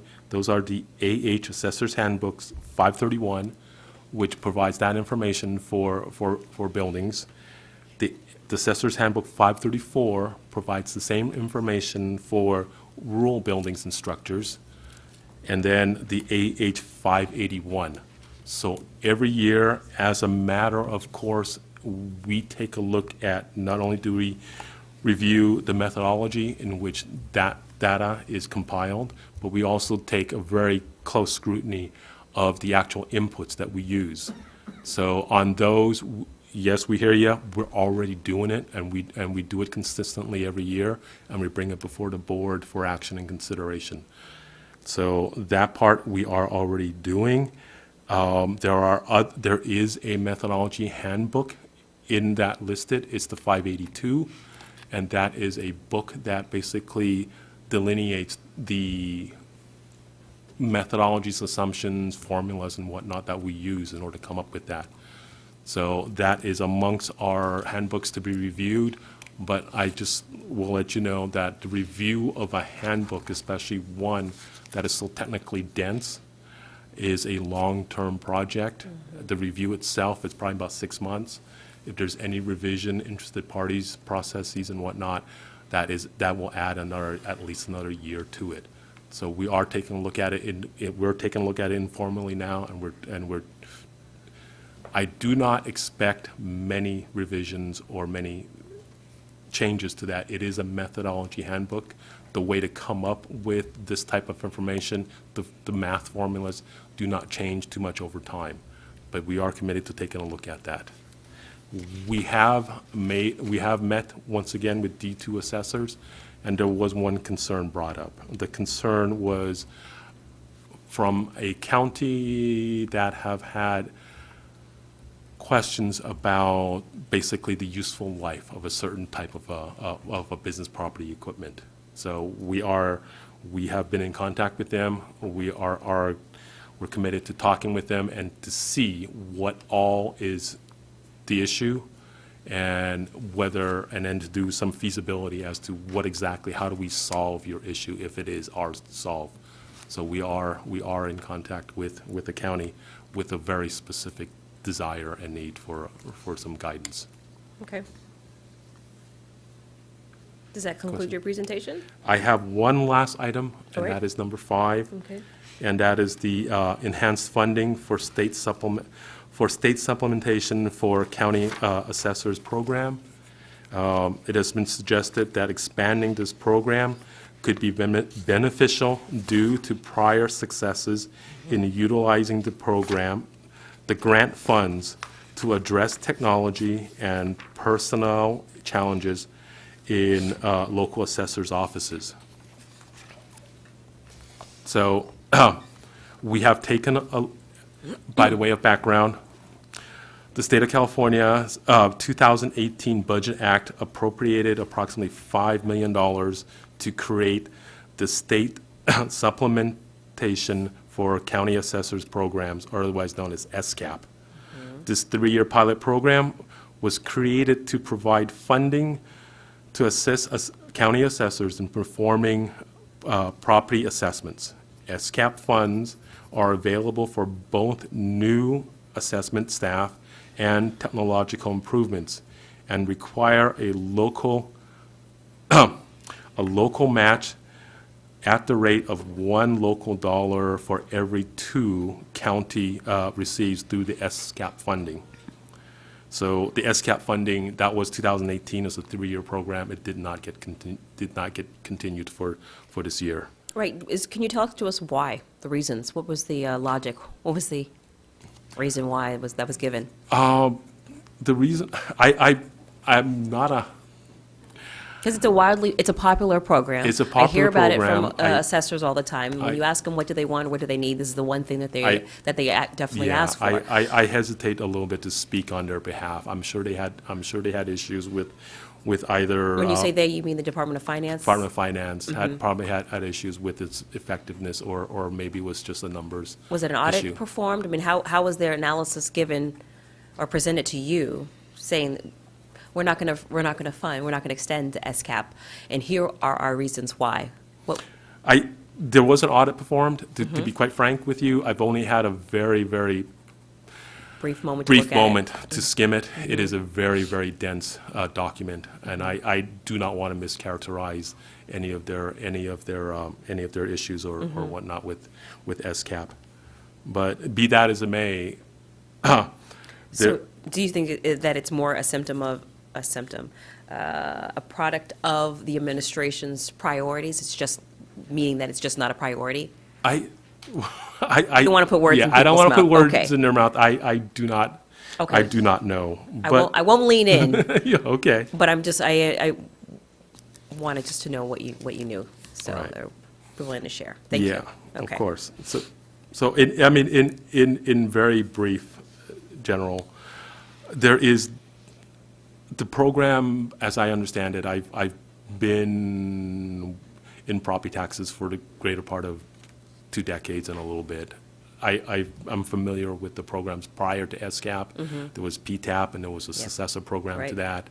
They started out as basically loans that were forgivable if they met certain measures, and now it is basically a grant program, and it's a matching grant program. It requires a local money along with, to be used in conjunction with their matching grant money. Let me just say this, I think that it's unfortunate that it wasn't funded when you consider how robust our state budget is during this particular budget cycle.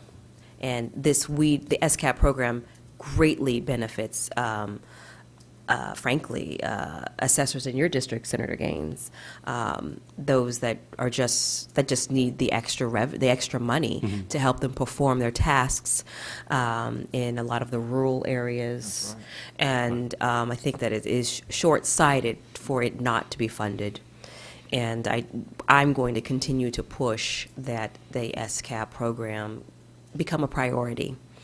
If not this administration, perhaps the future administration. But I hope that the Board of Equalization will be able to join with me as we continue to push and make this a priority. Yeah, thank you. Of course. All right, no need to belabor it. Let's keep moving forward. I know there are people sending me text messages that are ready to go for a break. Mr. Young, is there anything else that you have for us? Yes, with your permission, I think B is up next. Do you want to go to the next item, or did you want to take a lunch break at this point? Let's take a break and let everyone regroup. How long is our break scheduled to be? 30 minutes is what we scheduled for Okay, today. so it is 12:25. We will reconvene at 12:35 this afternoon. Thank you, everyone. Enjoy your lunch.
Where'd you go?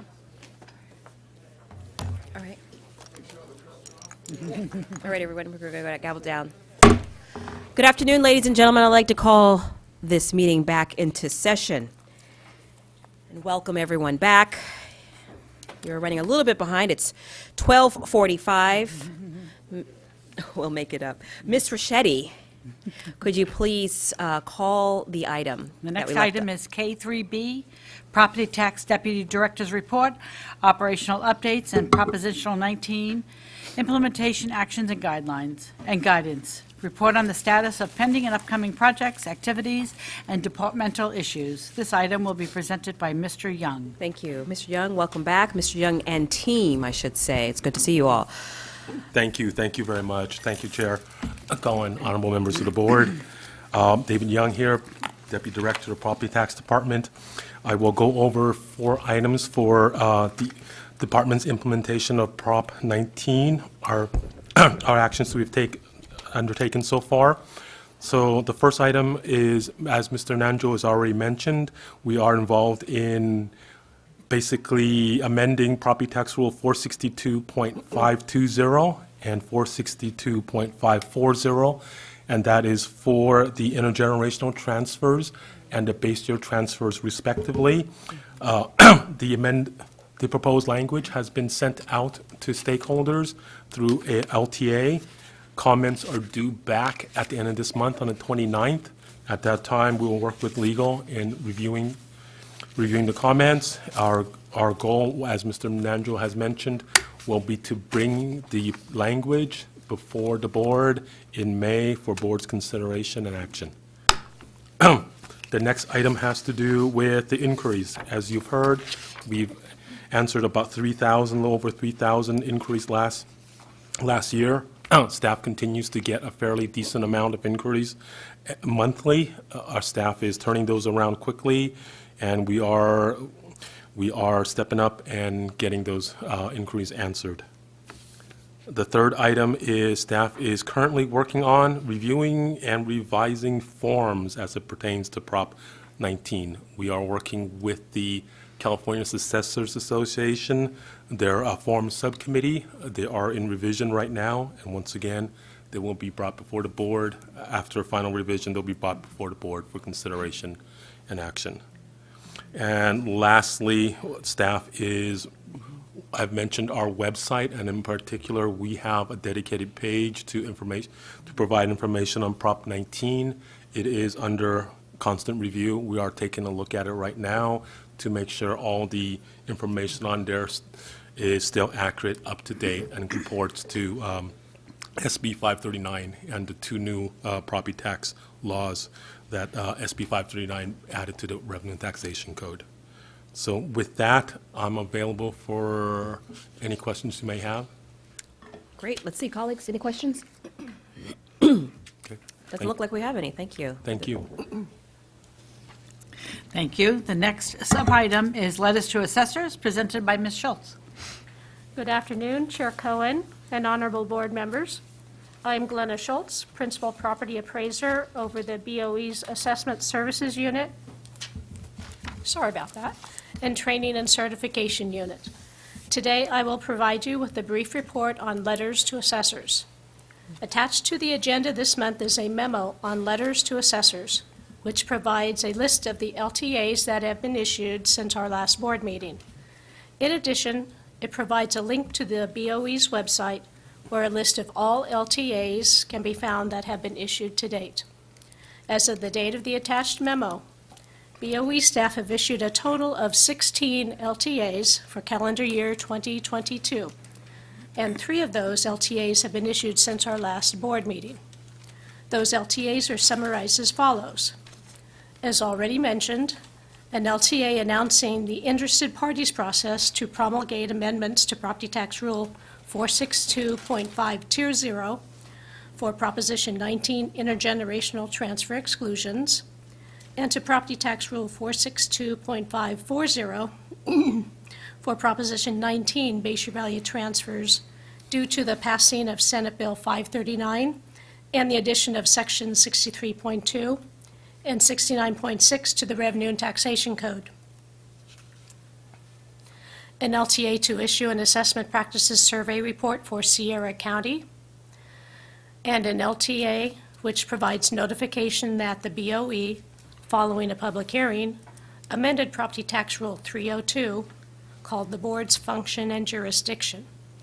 This amendment to the rule was approved by the Office of Administrative Law and became effective on March 9, 2022. This amendment was made to address an incorrect cross-reference in Subdivision B of the rule that occurred after the addition and renumbering of Subdivision A in 2020. This concludes my report on letters to assessors. I'm available to answer any questions you may have. Thank you. Mr. Veskus? Just one, excuse me, just one quick one. You know, since the amendments to, you mentioned Rule 302,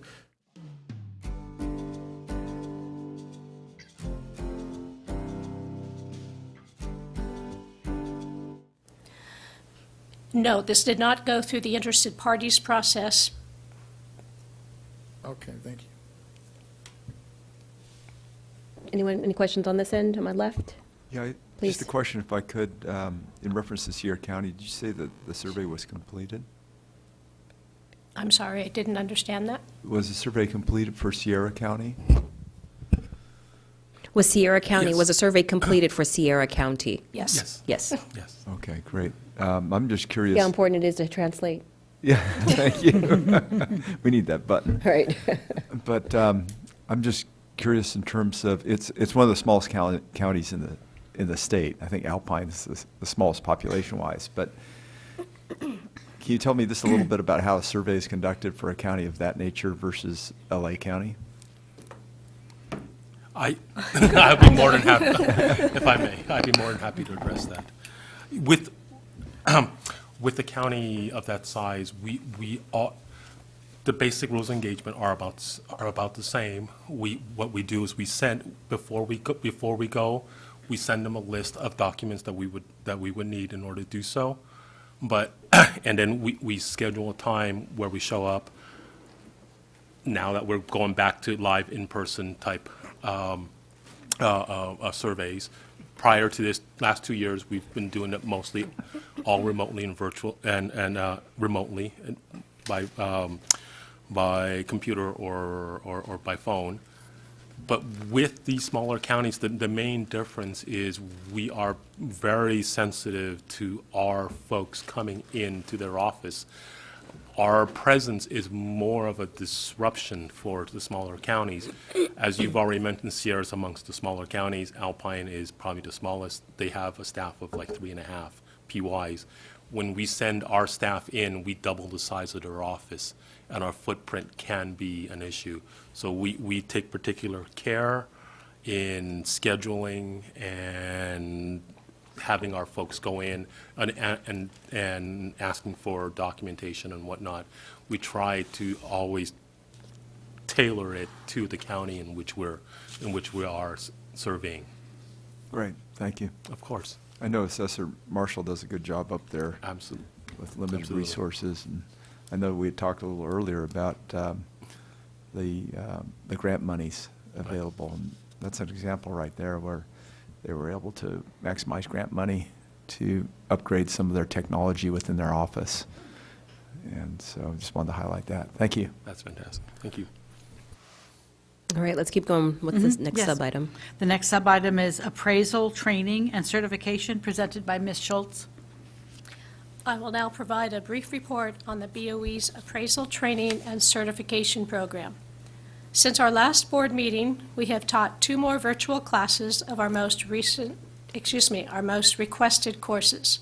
So far, during calendar year 2022, we have taught a total of 8 virtual classes and trained a total of 248 students. This time last year, we taught our first 2 former in-person week-long training courses in a virtual format.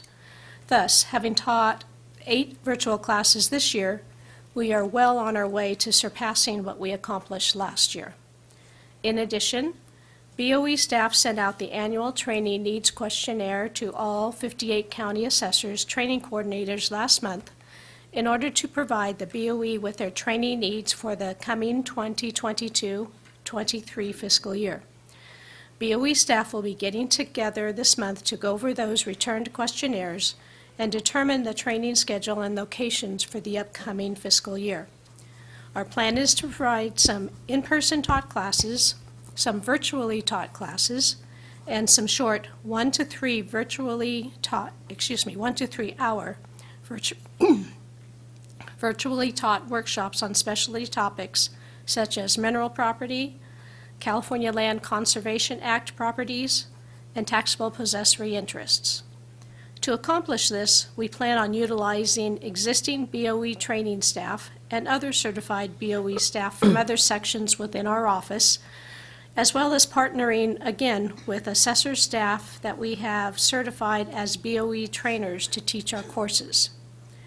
We will also continue to offer our existing online training courses available through American River College and California State University, Sacramento, as well as our online courses available on the BOE's website, plus our self-study training sessions also available on the BOE's website. With this combination of different types of teaching formats being offered and utilizing more staff from other sources, we anticipate being able to surpass the number of courses offered and the number of students taught, not only as compared to last year's numbers of 18 classes and 578 students, but also as compared to the numbers reached in 2019, which were 22 classes and 636 students. This concludes my report on training and certification. I'm available to answer any questions you may have. Looks like there are no questions. Thank you. Next Ready? subtext. Yep. The next sub-item is assessment practices surveys presented by Ms. Cooper. Good afternoon, Chair Cohen and honorable board members. I am Holly Cooper, Principal Property Appraiser of the BOE's Assessment Practices Survey Unit. Today, I will be giving you a brief report on the assessment practices surveys. For calendar year 2022, we have issued a total of 3 assessment practices survey reports via letters to assessor for the following counties: Santa Barbara and Alameda counties in District 2 and Sierra County in District 1.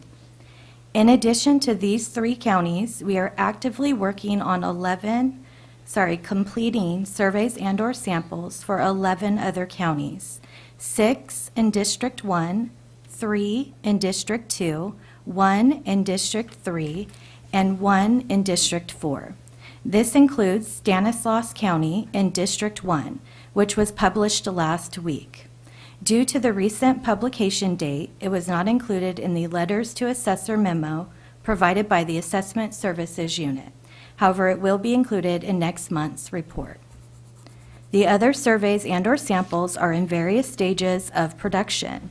Once completed, a copy of the report is provided to each of the board members and their office for preview before it is issued and posted to our website via an LTA.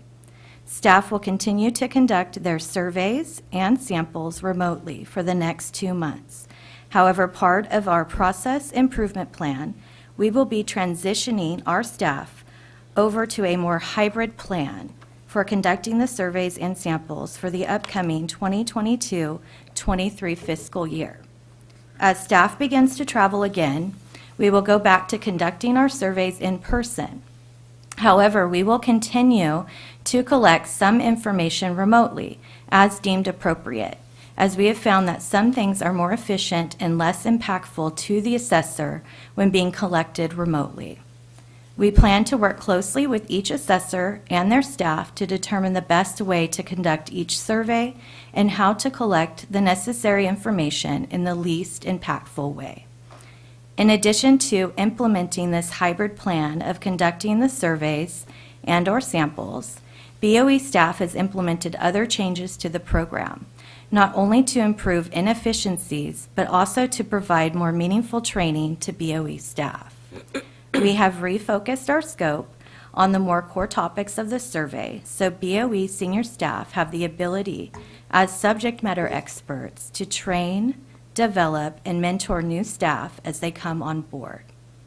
As a result of these process improvements, BOE staff have been able to reduce the total survey and sample production time, which has been a necessity with the reduction of the statutory deadline to issue our findings, going from 2 years, then to 15 months, and now down to 12 months. This has also allowed us to reduce the backlog of surveys and/or samples that we acquired during the COVID-19 pandemic, as we are able to conduct more surveys and/or samples all at the same time. Once our backlog has been completed and staff fully trained to provide more subject matter experts, we will expand the scope of our surveys once again to include the more specialty topics, such as CLCA properties and taxable possessory interest. I'm sorry, what are CLCA properties? It is the California Land Conservation Act. Okay. This concludes my report on assessment practices surveys. I'm available to answer any questions you may have. Thank you. Thank you. Do you have a question? Go ahead. Yeah, it's great to hear that the survey process has been shortened and become more efficient. And that is the result of more hiring within your department? I mean, is that a portion of it, that you have more staff? Or is it a complete rewriting of the survey process? It's just improving the process plans. We do have staff, but we have some vacancies in surveys to fill. Okay. Okay, good. Well, that's good news. Yeah, Thank you, Ms. Cooper. Appreciate it. welcome. Mr. Vasquez? Just a quick one. You know, and as you're mentioning, I was just wondering if you're noticing a good flow, especially with the new hires that are attending some of these statewide, classes that you're talking about earlier. We do you want to go ahead, or? Be more than happy to answer. Thank you. Thank you. If you're asking about our new hires and how we're folding them in, we are fully aware that in order to have somebody walk in through our door, even with some experience, it's a 2 to 3 year process before they're full journey level and able to function on their own. So we've invested very heavily in our new staff in training, resources, time mentoring with senior staff and our supervisors. So they're folding in really well. We're really happy with the progress we've made. We've picked up a couple of folks that I think will be rising stars. So I think we're doing really well. I hope that's responsive to your question. If not, I'd be more than happy to readdress it. Now, I figured it's going to be a little bit of a lengthy process, especially with Yeah. some of the new ones that are coming from the outside, but Absolutely. I was just curious to see how that's going. No, it's going really well. What we've been able to do is up until about maybe last quarter, we've been having a very good result in our recruitments. So we've been getting some really, not only the quantity of applicants, but the quality of applicants have been improved. So we're hoping to build on that, Great to hear. Thank you. of course. Any other questions, colleagues? Okay, let's continue with the agenda. The next sub-item is state-assessed property, presentation by Mr. McCool. Good afternoon, Chair Cohen and honorable members. My name is Jack McCool, Chief of the State Assessed Properties Division. Today, I will provide information on the status of ongoing work in our division. The annual state assessee property statements were due on March 1st. Many state assessees requested and were granted extensions to the filing deadline. SAPD staff are diligently working on completing the unitary appraisals, and our staff are currently working at full capacity. We continue to engage with SSC representatives, and we will continue to make ourselves available to discuss issues and meet with assessees as needed. Our Tax Area Services section, also known as TAS, is close to completing processing work for all jurisdictional boundary changes for the current year. TAS has already transmitted process changes to the counties on 2 occasions this year and will shortly be transmitting the final boundary change information as well as the final tax rate area data for the current year. And just as a reminder, each tax rate area comprises a unique combination of revenue districts. TRAs are used primarily by county assessors and county auditors for the allocation, collection, and distribution of property tax revenue in the state. Our Tax Area Services section is responsible for maintaining and reporting all changes to jurisdictional boundaries of revenue districts. Thank you, members. That concludes my report for this month, and as always, I'm available to answer any questions. Thank you, Mr. McCool. Colleagues, questions? Nope. All right. Keep All going. righty. Thank you. The last sub-item for this item is Welfare Exemption Process Improvement Plan, which will be presented by Ms. Keach. Good afternoon, Chair Cohen and honorable members of the board. My name is Lauren Keach, and I'm the manager of the Welfare Exemption section of the Property Tax Department. Today, I'll provide you with an update on the Welfare Exemption Supplemental Clearance Certificate Process Improvement Project. Our purpose for the project is to streamline the SEC process for claimants seeking to exempt low-income rental housing from property taxation. We have identified opportunities for improvement and ways to increase efficiency when processing SEC claims. We've completed our examination of the application process. The checklist and claim form were revised and are available on the BOE website for claimants to utilize. The examination process considered common reasons for an incomplete claim that can delay approval and incorporated discussions with taxpayers to provide insight on necessary revisions to accomplish our goal of providing a more clear and user-friendly application process. We will continue to keep record of common reasons involved in incomplete claims following the newly implemented form revisions and make necessary adjustments to ensure the success of this component of the project. Upon completion of the application process, we moved on to our examination of the claims process with the goal of simplifying and modernizing our procedures to increase efficiency. We began with Phase 1, which was the review phase, and analyzed each step of the claims reviewing process that's required to grant an SEC, as well as conducted a thorough review of our procedures to identify opportunities for improvement. Then we progressed to Phase 2 of the claims process, which was the design plan phase. Our analysis revealed areas in our procedure that are outdated, and we examined ways to update and streamline these areas. We have improved our procedure by transitioning from a paper-driven format to an electronic format for processing claims.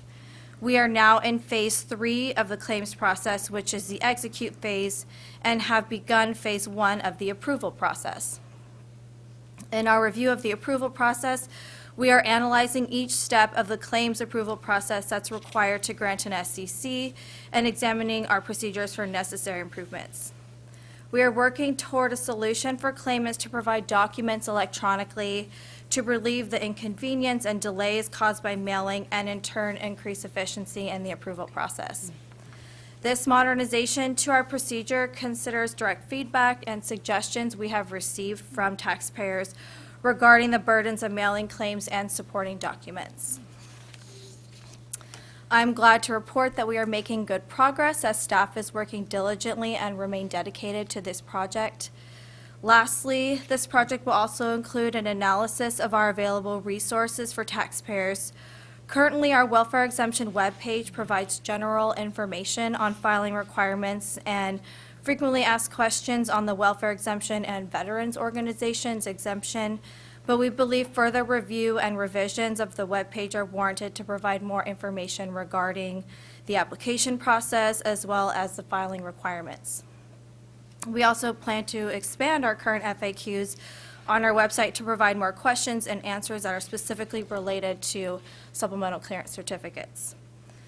This part of the project will be tackled once we've completed our review, plan, and execution of the application, claims, and approval processes of the SCC project. And as we move forward with this project, we will continue to provide updates and information regarding our progress and improvements to allow for visibility into the process and ensure that the board members are kept informed. Members, this concludes my presentation, and I'm available to answer any questions you may have.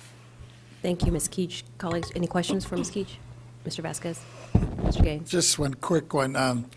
Thank you for the report, and I was just wondering, as you were gathering consensus on, especially on these issues recommended for changes, what were some of the issues that were consistent coming from the stakeholders?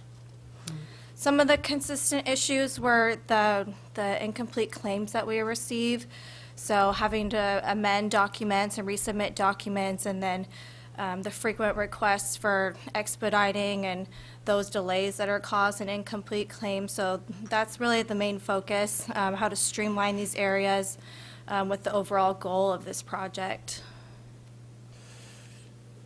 Do you think some of the trouble was in terms of the electronic format? How much of that might have played into this thing? Because I know some of the counties are having still a tough time with the technology. You mean the updated electronic updated- format? updated. The electronic format is mostly updated internally as far as Oh. our processing the claims electronically to increase efficiency and processing on our end, but the forms are still completed and submitted in the mail as of this point. Thank you. Thank you. Mr. Gaines? Yeah, thank you, Ms. Keach, with your presentation. Appreciate it. And because I've had a few complaints historically with these welfare exemptions and nonprofits trying to get their applications filled out correctly. But it sounds like, that's changing because it's going electronic. I guess those are internal electronic changes? Correct, It's not user, yes. it's not a electronic user base or something of that nature. And that the backlog, my recollection is the backlog is improving.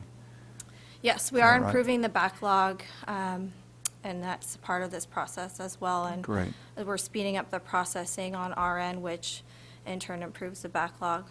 Good.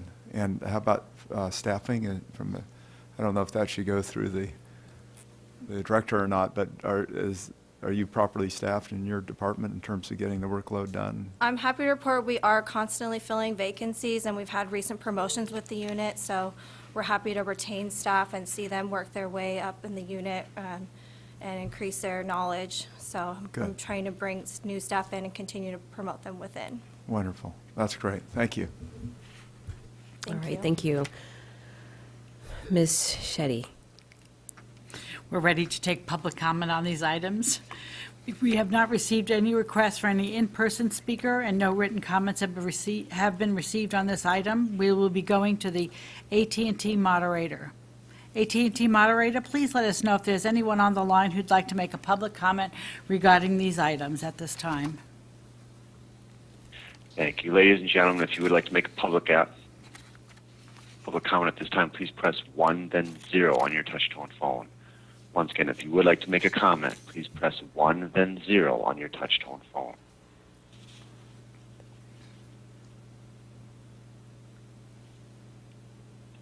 And again, ladies and gentlemen, if you wish to make a comment, please press 1, then 0.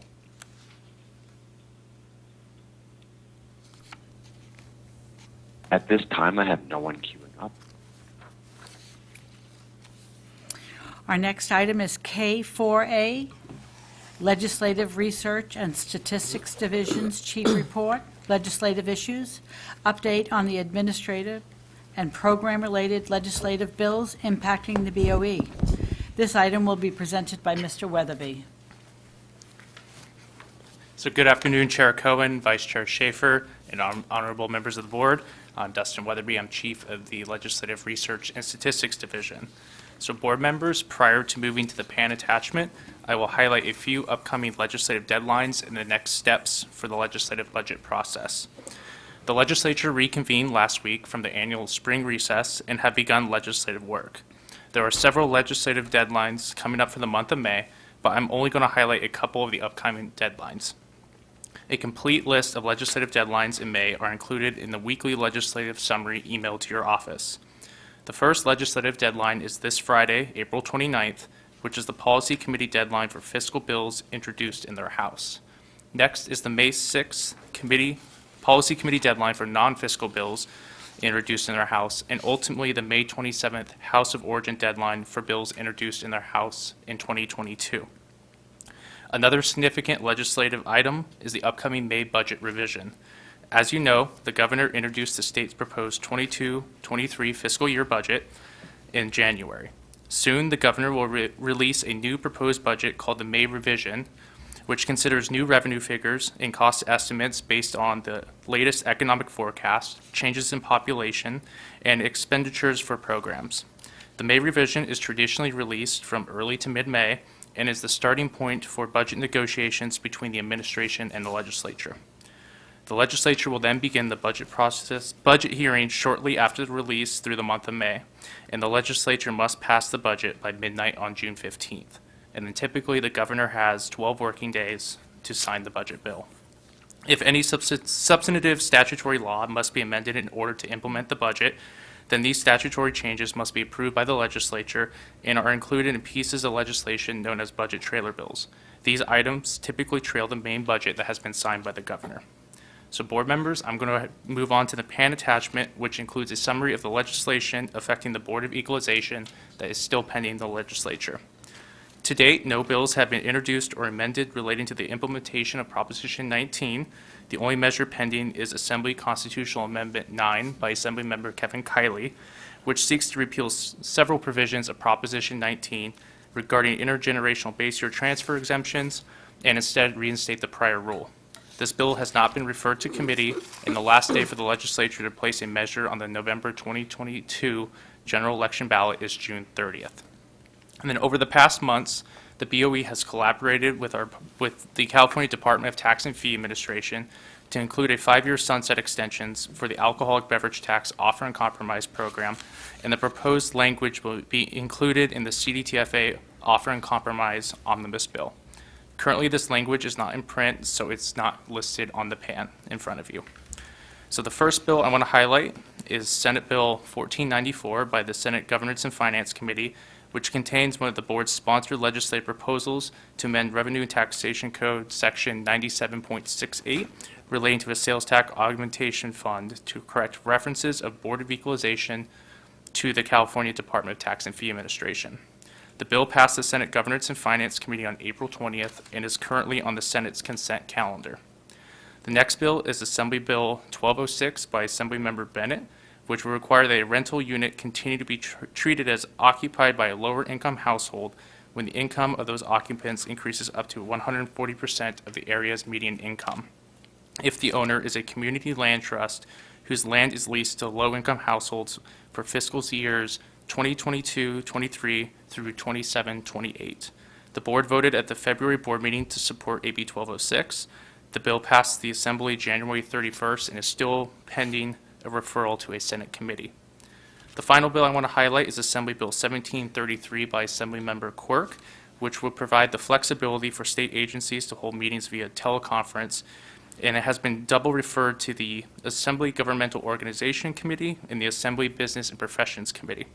The bill was set for hearing on April 20th in the Assembly GO Committee, but it was removed from the committee's agenda.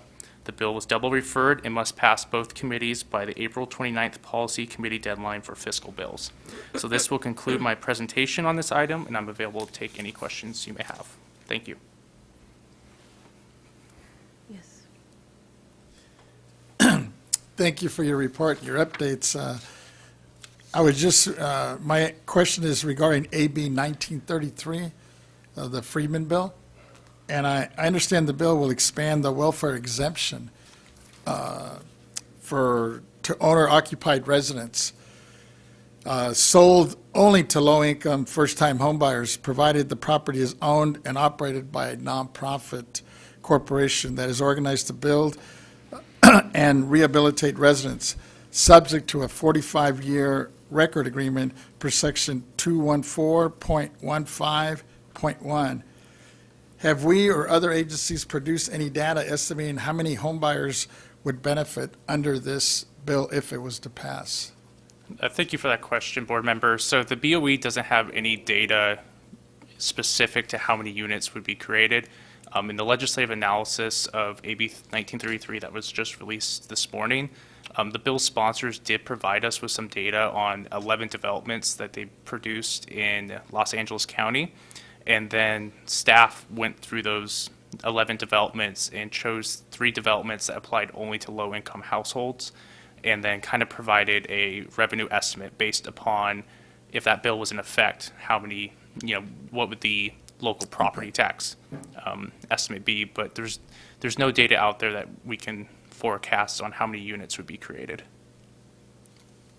Okay, thank you. Any other questions on this side, on my left? No? The AB 1206, Bennett, affordable housing. Although we voted to pass it last month, I'm wondering what happens. So a family, basically, once they hit the 140 AMI threshold, are they forced out of the unit and have to find some housing someplace else? So no. So what would happen is the developer, the nonprofit that owns the housing, they would be denied the welfare exemption from applying to that unit. So if Okay, hold on. So how do we prevent or discourage the developers from pushing out that tenant and creating displacement? I can't speak to that, as that's a local issue when it comes to county assessors and administering the exemption. But when it comes towards, forcing tenants out of housing, that's not within the jurisdiction here at the BOE. So I don't know if we can have any sort of fix on that. I'm not looking necessarily to have a fix, and I understand it's not necessarily in the jurisdiction, but anything that we set into motion, right? For every action, there's an equal and opposite reaction. I just want to make sure that we're not inadvertently creating or exacerbating the homeless crisis. But I see that I should probably contact the sponsor of the bill to ask, they would have the level of detail that I'm asking.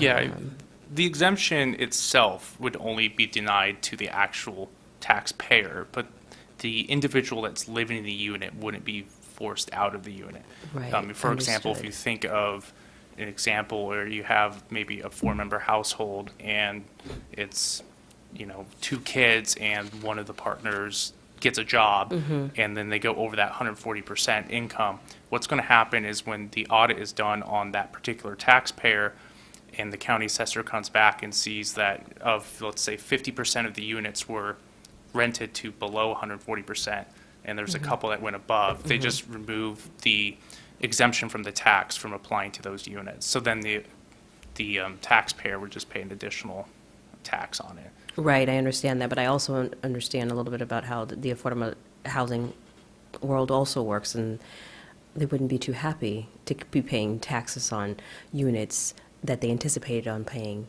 either no or very low taxes on. So I'm wondering if they would develop some kind of internal policy or policy that would move people on. This is not an answer. This is not a question that I expect you to have the answer to. It's more like a rhetorical question on my part. Just wanted to see if maybe you could point me in the direction of the answer, but I think what I'll do is just go back to the sponsor and talk to the sponsor. I would say the bill sponsor or the Yeah. legislature, as Yeah. they have the policy implications and the considerations to make there. Perfect. Who else is supporting this? What is this, AB 1206? Where else does the support lie? To be honest, I have not looked at the support list for the legislative analysis that was released by the committee. Was it long and exhaustive, or was it just, you just don't recall? I just don't recall off the Okay. top of my head. All right, perfect. All right, thank you. I appreciate your presentation, very thorough, thoughtful. Yes, Senator. Just to clarify on the exemption itself, can you encapsulate what happens to the exemption as a result of the legislation? It increases, does it not, so that there's more potential candidates that can qualify for a unit within a apartment complex? Yeah, correct. So for other entities that aren't CLTs, there's already that 140% AMI income limit for tenants. So this particular bill just brings parity to CLTs in the welfare exemption for renting. So if this bill was to be signed, if a CLT has a bunch of tenants who meet the qualifications above 80%, but below that 140%, they would qualify for that exemption. And Okay. so when it gets, when the county assessors come back through and start to administer the exemption, those units that would qualify would be eligible for the exemption, which would then, reduce the tax liability that the taxpayer would have. Okay, so speaking to the question of the chair, at least on one aspect of it, if you were at 80% and the exemption increased to 140, you would prevent disruption of someone having to move out of their unit as a result of the passage of this legislation. Am I understanding that clearly? If it went from 80 to 140? That's for the income of the household. That's not necessarily for the exemption. So Okay. if the household income increases from 80% of the AMI to 140%, they're now going to qualify for the exemption. So it Right. expands it in that way. Right. Once a tenant, if they were to go beyond that 140%, I don't know if there's anything in the legislative language that would prevent a current CLT from, quote unquote, evicting that tenant. I think Right. that's, I think that's a policy consideration that the legislature will have to contemplate. That's right, okay, all right. But it would help those in that in-between threshold that are above 80. Yeah, below the 140. exemption for the taxpayer would apply in between that 80 to 140%. Right. Correct. Which should ultimately help tenants. Because of the exemptions given to the taxpayer, which would be the owner of the apartment complex, Correct. right? They'd be able to provide more units to folks in that category. I'm just trying to clarify it in my mind. Thank you. You're welcome. I think we can move on, thank you. We're ready to take our public comments. We have not received a request for any in-person speaker and no written comments on this item, but we will be going to the AT&T moderator. AT&T moderator, please let me know if there's anyone on the line who would like to make a public comment concerning this item. Thank you. And once again, ladies and gentlemen, if you'd like to make a public comment, please press 1, then 0 at this time. Once again, if you'd like to make a comment, please press 1, then 0 at this time.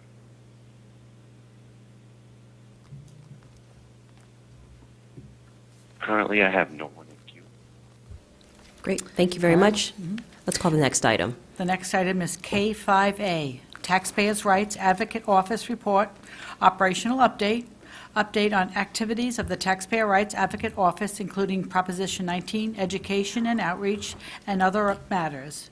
This matter will be presented by Ms. Wing. Good afternoon, Chair Cohen and honorable board members. My name is Margie Wing, Senior Specialist Property Appraiser in the Taxpayer Rights Advocate Office. I'm here to provide you with an update on the activities of the Taxpayer Rights Advocate Office and Proposition 19 and outreach, education and outreach to keep you informed.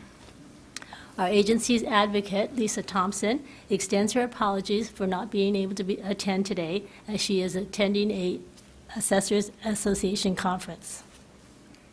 First, I would like to share with you some statistics on the number of taxpayers' cases completed by the Taxpayer Rights Advocate Office last month and provide some insight on the types of cases we handled.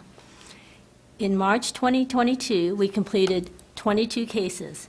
4 were in Board Member Gaines District 1, 11 in Board Member Cohen's District 2, 3 were in Board Member Vasquez's District 3, and 4 were in Board Member Schaefer's District 4. Of the 22 cases completed, 4 were from the administrative category and 18 were in the valuation category. The administrative category includes topics such as creating and mailing tax bills, refunds, penalty cancellation, defaulted taxes, access to data, special assessments, and direct levies on the property tax bill.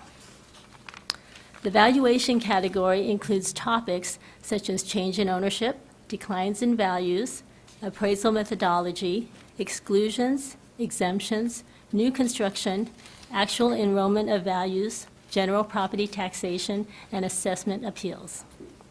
With respect to the 4 cases in the administrative category, 1 case involved defaulted or delinquent property taxes, 2 pertained to creating and mailing tax bills, and 1 involved penalty cancellation. We assisted the taxpayers by coordinating with the tax collector's office regarding their payments, providing information on the laws requiring tax collector's office to add penalties if payment are not made timely, as well as information about penalty cancellation request. For the taxpayers with defaulted taxes, we help them understand the availability of payment plans before taxes have been delinquent for 5 years, and the laws requiring a tax collector to sell property if taxes were defaulted for more than 5 years. Our office also provided information on what the taxpayer needed to do in order to redeem the property to avoid having the property sold at a tax sale auction. With respect to the valuation category and its 18 cases in total, 3 pertained to change in ownership. 5 cases addressed exclusions from reassessment, in which 3 pertain to the base year value transfer exclusion for persons age 55 and over, 1 for the base year value transfer for disaster relief, and 1 case pertained to the parent-child exclusion. 5 cases involved exemptions. 3 pertain to the welfare exemption, 1 pertained to the homeowner's exemption, and 1 pertained to the disabled veterans exemption. 2 cases pertain to the actual enrollment of values. 1 case involved general property taxation, and 2 pertain to assessment appeals. For the change in ownership cases, the TRA office provided information about what a change in ownership means for California tax purposes, what types of transfers can result in a change in ownership for property tax purposes, and how assessors become aware of transfers through recorded documents. Additionally, we provided information explaining how transfers of ownership interest in a legal entity, such as a corporation, can result in reassessment of the entity's real property. In 1 case, we coordinated with the assessor's office to understand why its office reassessed the property for a change in ownership 20 years ago instead of a more recent transfer. The assessor's office indicated that while examining a current affidavit of death for one of the partners in a partnership, it was discovered that there was a previous death for one of the partners that caused a change in ownership of the partnership under Revenue and Taxation Code 64D. We reviewed the information to confirm a reassessable change occurred and provided information to the taxpayer to help them understand the impact of transfers of ownership interest in a legal entity and the importance of to timely report transfers of legal entities that result in a change in control or ownership in accordance to the law. Additionally, we provide information on the statute of limitations for escape assessments. With respect to the 4 cases involving base year value transfers, 3 pertain to the laws in place currently under Proposition 19, and 1 was under the prior law due to the transaction date. 3 of these cases were for base year value transfers for persons aged 55 and over, with the other case being a base year value transfer due to disaster. In one case, the taxpayer purchased their intended replacement property and sold their original before the April 1, 2021 effective date of Proposition 19. So in order to qualify for a base year value transfer, they would have needed to meet the qualifications under Proposition 90 and Revenue and Taxation Code 69.5. Unfortunately, they did not qualify because the property was located in a county that did not have an ordinance in place accepting the base year value transfers from other counties. The TRA office explained the requirements of the base year value transfer provisions of Proposition 60 and 90 that were in place prior to the April 1, 2021 effective date of Proposition 19, as well as the provisions for a base year value transfer under Proposition 19. We helped the taxpayer understand that there were only 10 counties in the state allowing inter-county transfers, that is, those from other counties, under Section 69.5. We also advised the taxpayer that if they wanted to take advantage of the base year value transfer provisions of Proposition 19, they could buy another property as long as it was within 2 years of the sale of their original property. In another case, the taxpayer was concerned about the timing of processing their application for base year value transfer under Proposition 19 because they needed to pay the property taxes on the higher value while waiting for the assessor's office to process their base year value transfer claim. We explained to the taxpayer that although Proposition 19 was approved by the voters in November 2020, implementing legislation for Proposition 19 was not passed until September 30, 2021, and that most assessors' offices had a high volume of claims. We explained that the amount on the 2021 property tax bill represents the property's assessed value as of the January 1 lien date, which was that of the prior owners, and that rule change cannot be changed. We explained that once the base year value claim is approved, the assessor would issue a negative supplemental assessment for the difference between the amount on the assessment roll and the amount determined to be the new taxable value on the current roll, on the replacement property, considering the factored base year value transferred from the original property and any excess market value of the replacement property that is over the original property. The assessor would then transmit information to the county auditor's office to adjust the second installment of the tax bill or refund amounts paid. Additionally, we advised the taxpayer that we had coordinated with the assessor's office to confirm receipt of the base year value claim and checked on the status of its processing. We helped the taxpayer understand that there are additional steps that must be taken when the original property is located in a different county than the replacement property. And the replacement county must obtain a value certification from the other county to obtain the original property's factored base year value and its market value for the date of sale. Because the assessor's office said they were just now processing the claim, we suggested the taxpayer wait to pay their second installment closer to the delinquency date, and that it was possible that the tax bill would be adjusted by then, so the taxpayer should review the tax collector's information online before submitting payment.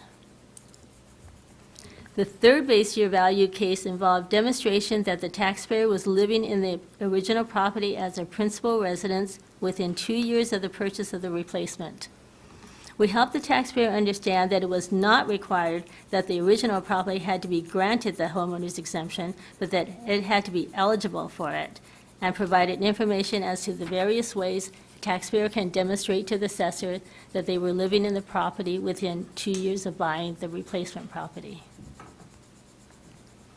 With respect to the fourth and last base year value case, it pertained to a taxpayer's denial of a base year value application from a property destroyed in Butte County's Paradise Fire to a property he purchased in neighboring Glenn County.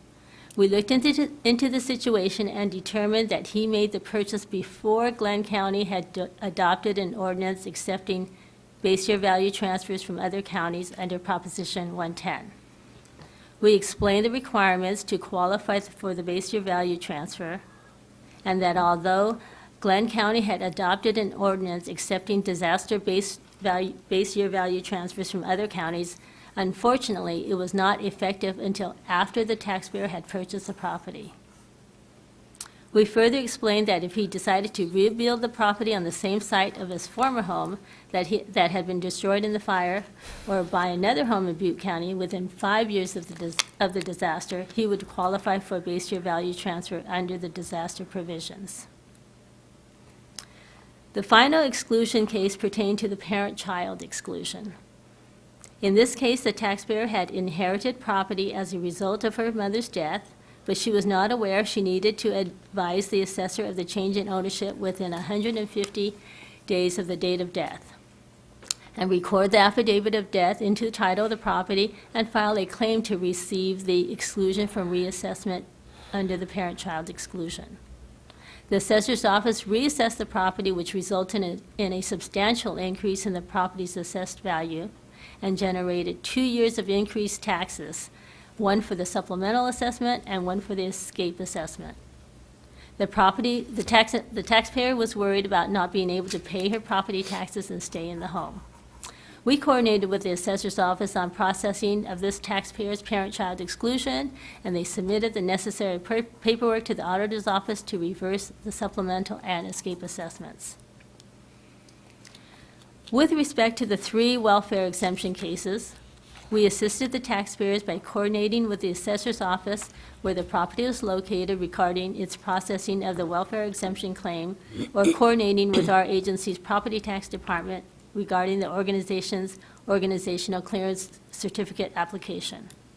For one of the cases, we helped the taxpayer understand why certain documents must be submitted with an OCC claim, and that an assessor cannot grant the welfare exemption on an organization's property unless it holds a valid OCC by the State Board of Equalization.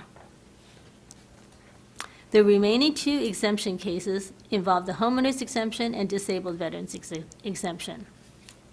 The TRA office helped the taxpayers by explaining the requirements of the exemptions, when they must be filed, and how to view property information online through the assessor's office or tax collector's office to review the property's assessed value each year and the amount of exemption applied to reduce the property's assessed value.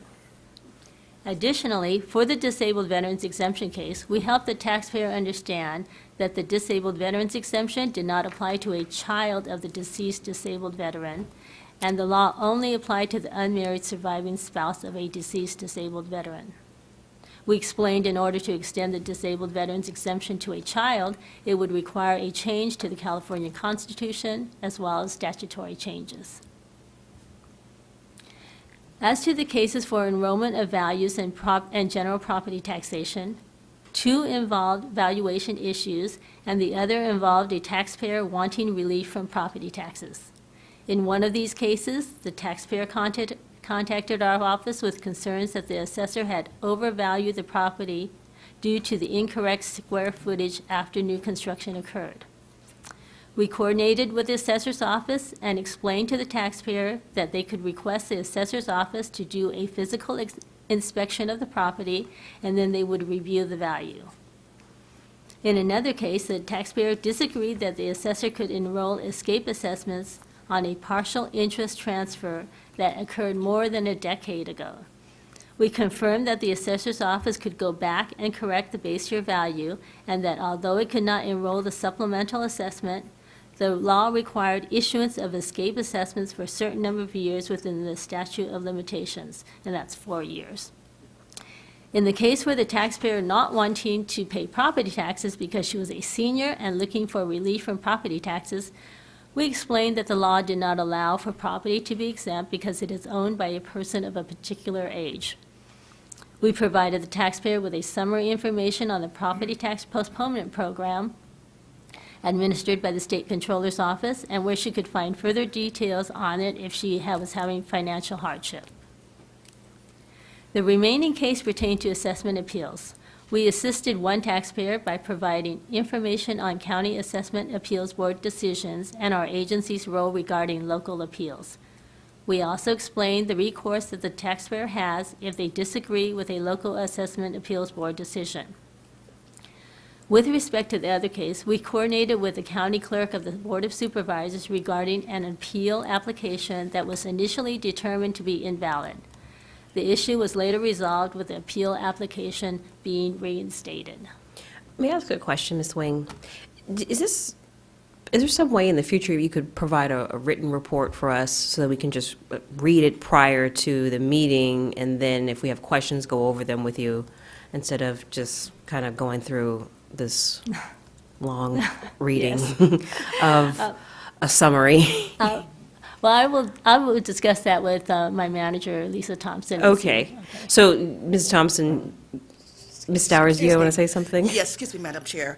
We had a conversation about that just yesterday. Okay. And I'm going to be working with Ms. Thompson to see how we could provide something in writing, whether it be prior to the meeting. It may be a report to you individually. Yes, as opposed to posted on the page. Yeah, I think that would be more beneficial, and then it will allow us to absorb what you're presenting to us, think about it, and then come back with either questions or follow-up feedback. I think, colleagues, you would agree with that, as opposed to just receiving a very detailed report. So, with that said, Ms. Wing, I don't know how much more you have to present, but just in the future, communicate to Ms. Thompson. It'd be best if we had something prior, be able to read, digest, and think about, and then she would be here to answer follow-up questions. Absolutely. I don't think, if the taxpayer is delighted with what we're doing, I don't think we have to know all about that. I think we're more concerned about whether the taxpayer's unhappy at how they're being treated, and they have a position, and we have a position, and maybe that position ought to come to our level. But everything I hear is happiness, and, we don't have that much time. Okay, no happiness over here. We only want to hear complaints. No, but all seriousness, though, I think that what my colleague is really saying is that there would be a preference just to have the report made to us so that we can know what's going on. So I'm going to pause on the rest of the report. Are there anything high level that stands out that we do need to know about? Well, as far as the case is concerned, I'm done with that. Okay. My next portion of the presentation will be on the taxpayer Proposition 19 education and outreach. Okay, perfect. Let's So go ahead. that's a short. Okay, let's go ahead and jump there. Okay. Thank you, Ms. Wing. Thanks for being so accommodating. All right, so the next item is our work on the associated with Proposition 19 education and outreach for taxpayers. With respect to information on Proposition 19, the TRA office worked with Communications Officer Mr. Peter Kim to revise Proposition 19 fact sheet that was issued in February 2021 to reflect the implementing legislation and the letter to assessors issued by the Property Tax Department concerning Proposition 19's implementing legislation. I am pleased to inform you that the revised Proposition 19 fact sheet was completed and it was posted to our website on April 14, 2022, on the same day it was advertised on social media. With respect to the education specific to each area within Proposition 19, the TRA office plans to issue an information sheet addressing each of the various intergenerational exclusion and base year value transfer provisions of Proposition 19.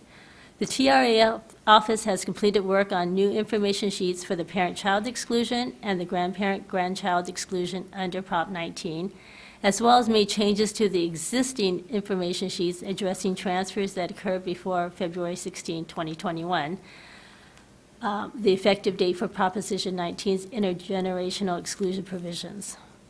Once our Forms and Publications section puts these 4 information sheets in final format and makes them accessible, they will be posted to our agency's website. Additionally, the TRA office drafted new information sheets for the base year value transfers for persons age 55 and older and for disabled persons under Proposition 19, as well as revising the existing publications to identify them as applicable to transfers prior to April 1, 2021. These information sheets will be sent to our Forms and Publications section to place them in final format once the internal review process is completed. Our agency's advocate, Lisa Thompson, is communicating with the president of the California Assessors Association to advise the association about the issuance of the information sheets so assessors and their staff are aware of the resource available to their taxpayers. Ms. Thompson is also coordinating with our agency's communications officer so that social media posts are made to inform the public about information sheets that are issued specific to the intergenerational exclusion and base year value transfer provisions of Proposition 19. At future board meetings, the TRA office will provide further updates on this to keep you informed. Members, that concludes my update, thankfully. I am available to answer any questions. Thank you. Let's see, anything on my right? Any questions? Go ahead. More of a comment. Comment? One, to thank you for this in-depth presentation, and to let Lisa, I'm sure she'll listen to this, that you did a great job. I know Thank she's you. out attending a conference on our behalf, so I appreciate you stepping in. Thank you. Thank you. Let's see on my left. Mr. Gaines? Just a comment. Thank you for the presentation. We appreciate it. But I think the input from my colleague, Mr. Schaefer, and from the chair are good ones in terms of if we can be more concise in the public presentation and get the details written to it, and that so we can review those prior to the meeting. I did want to make a comment.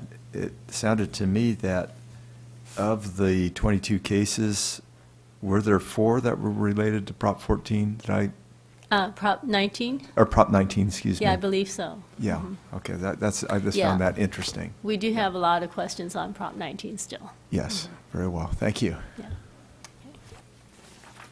Okay, thank you very much. Let's go. Ready to take a Public public comment? comment? Yes. We have not received a request for any in-person speaker and no written comments on this item, but we will go to the AT&T moderator. AT&T moderator, please let us know if there's anyone on the line who would like to make a public comment regarding this matter. Thank you. Ladies and gentlemen, if you'd like to make a public comment, please press 1, then 0 at this time. Once again, that's 1, 0 if you'd like to make a public comment. At this time, I have no one in queue. All right, thank you. Thank you for your presentation. Let's continue. Yep. The next item is L2A, Board Member Initiatives, Board Member Strategic Plan. Board discussion and possible action on the following items pertaining to the current Board Member Strategic Plan. Quarterly reports on priorities, actions, and progress related to the following goals.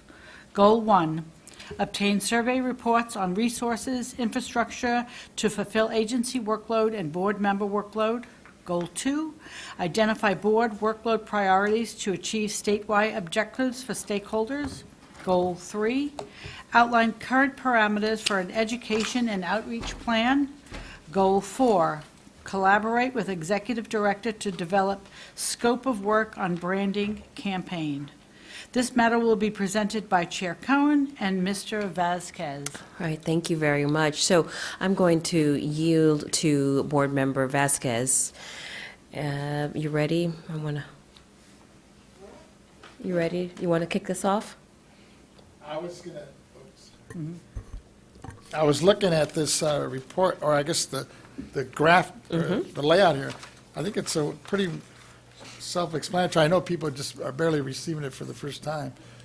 So I was just kind of going to open it up and see if there's any questions, especially on the duties and responsibilities that we all signed up for, because some of this was done going back to a little over a year ago. Okay. Well, let me just try to frame this up a little bit Sure. before we go any further, just for those of you that have forgotten about what exactly we're talking about here. So, many years ago, Board Member Vasquez kicked off and initiated a board strategic plan. And when we developed the strategic plan, we identified key steps that we needed to take to rebuild the agency and to restore its natural national stellar reputation. And wanted to just take a minute and recognize that it was Board Member Vasquez and the colleagues and I, that we all remained committed to working collectively with the executive director and now the new executive director and the executive team that is growing to make sure that we are achieving these goals. So this particular time on the agenda, I wanted to use for our quarterly progress report And Mr. Vasquez, I was under the impression that you were going to provide us some highlights today. I will. Okay, all right, there we go. You can go ahead, take it. Let me do that. First of all, just wanted to thank members, and especially the chair, on this issue as we laid it out some time back. But just to kind of hopefully set at least some an update here, I am pleased to present our first quarterly report on our progress and actions related to our four strategic plan goals. Because we only had a few weeks to work on this since the last meeting, my report will be brief, but at least we can determine what has been completed and where the remaining work needs to be done. Since by the next report, hopefully in the end of July, I believe we'll see a significantly more progress, especially on some of these points. I will proceed with each goal and identify our progress to date. Please feel free to add anything that I may have missed or if there's some clarification needed. The first goal is to obtain survey reports on resources and infrastructures to fulfill agencies' workload and board members' workload. The surveys and reports are still in progress. More information will be available, and coordination with the executive director and our new executive director, specifically on this one, is forthcoming. The second goal is to identify the board workload priorities to achieve statewide objectives for stakeholders. Work on this goal 2A is still in the process. However, on our January 29th meeting in 2020, we adopted the new board meeting agenda template that included new guidelines for determining board agenda items L and M in order to vet emerging issues and public policy actions. Therefore, all actions under Goal 2B have been completed. Moving down to Goal 3, the outlined current parameters for an education and outreach plan. And Member Cohen, I'm sure, will add something to this down the road, but let me just say that to expand and strengthen the property tax knowledge and compliance for taxpayers, businesses, nonprofits, veterans, and other stakeholders is still in the process.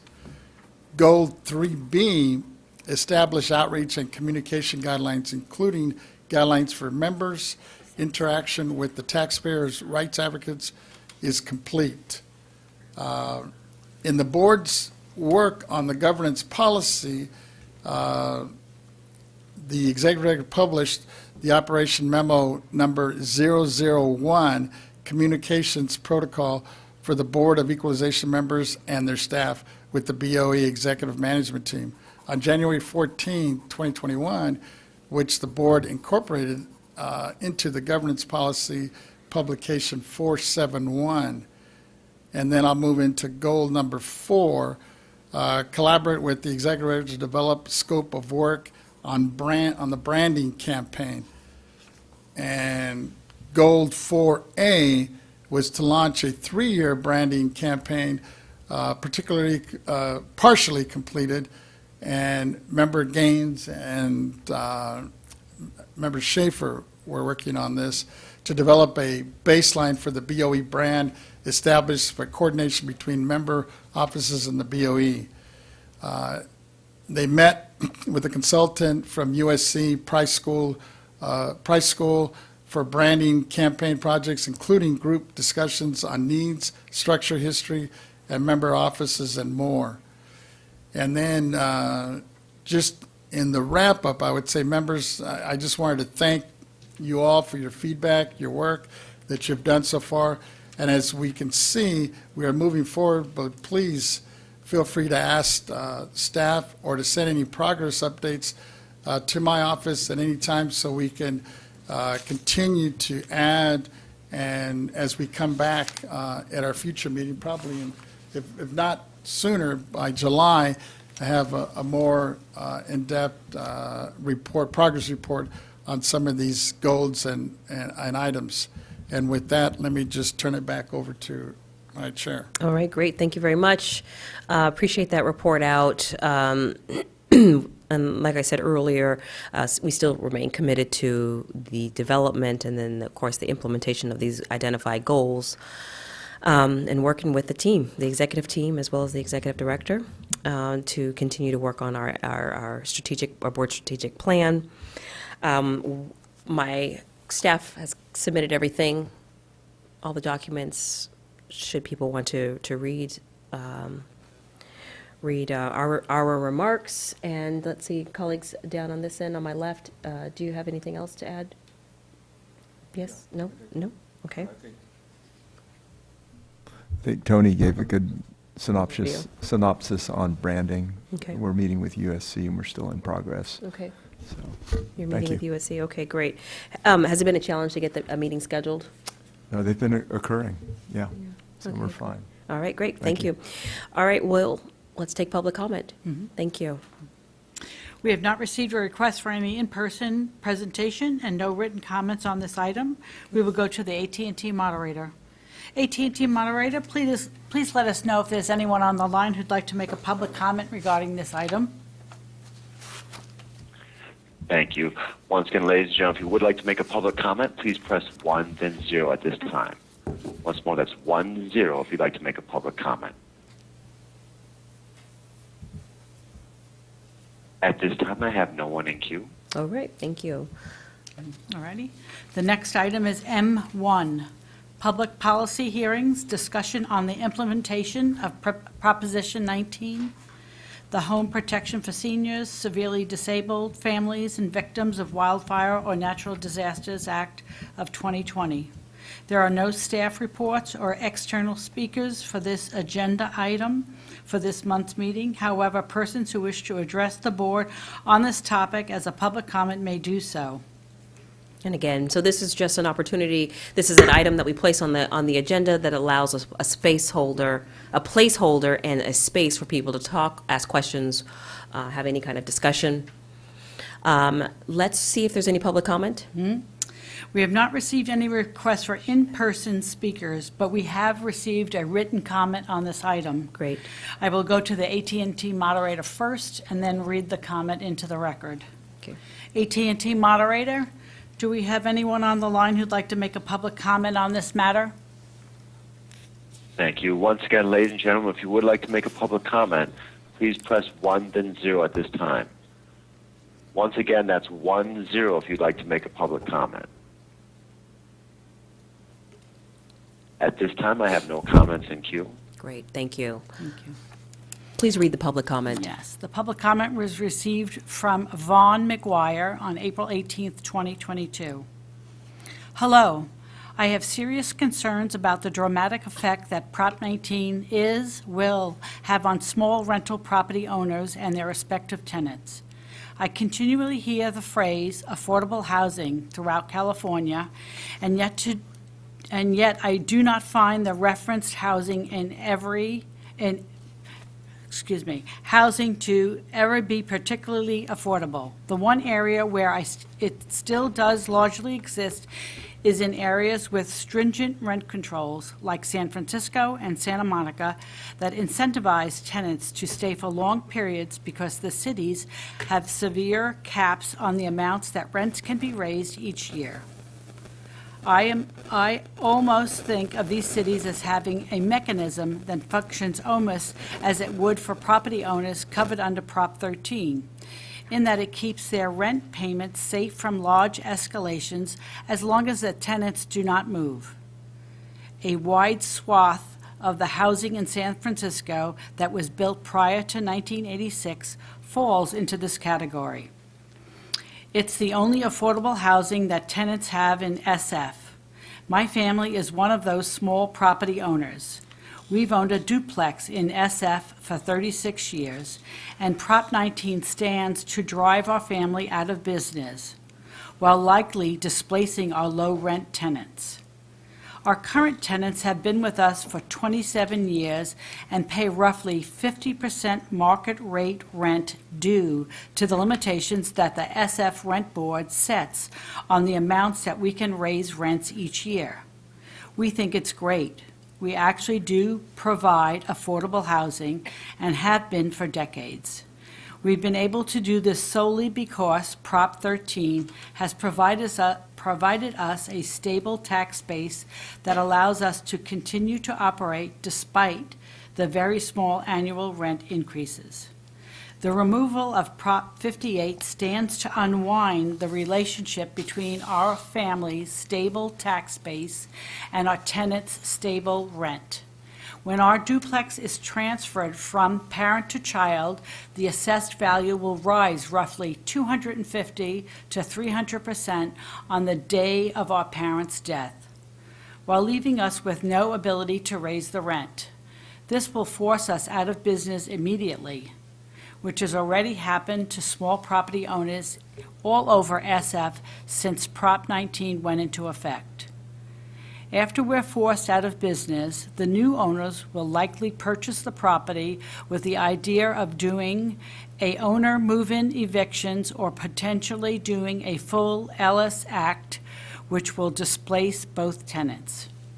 Realtors have confirmed this for me. I've asked them why people are willing to buy properties with very low rent tenants.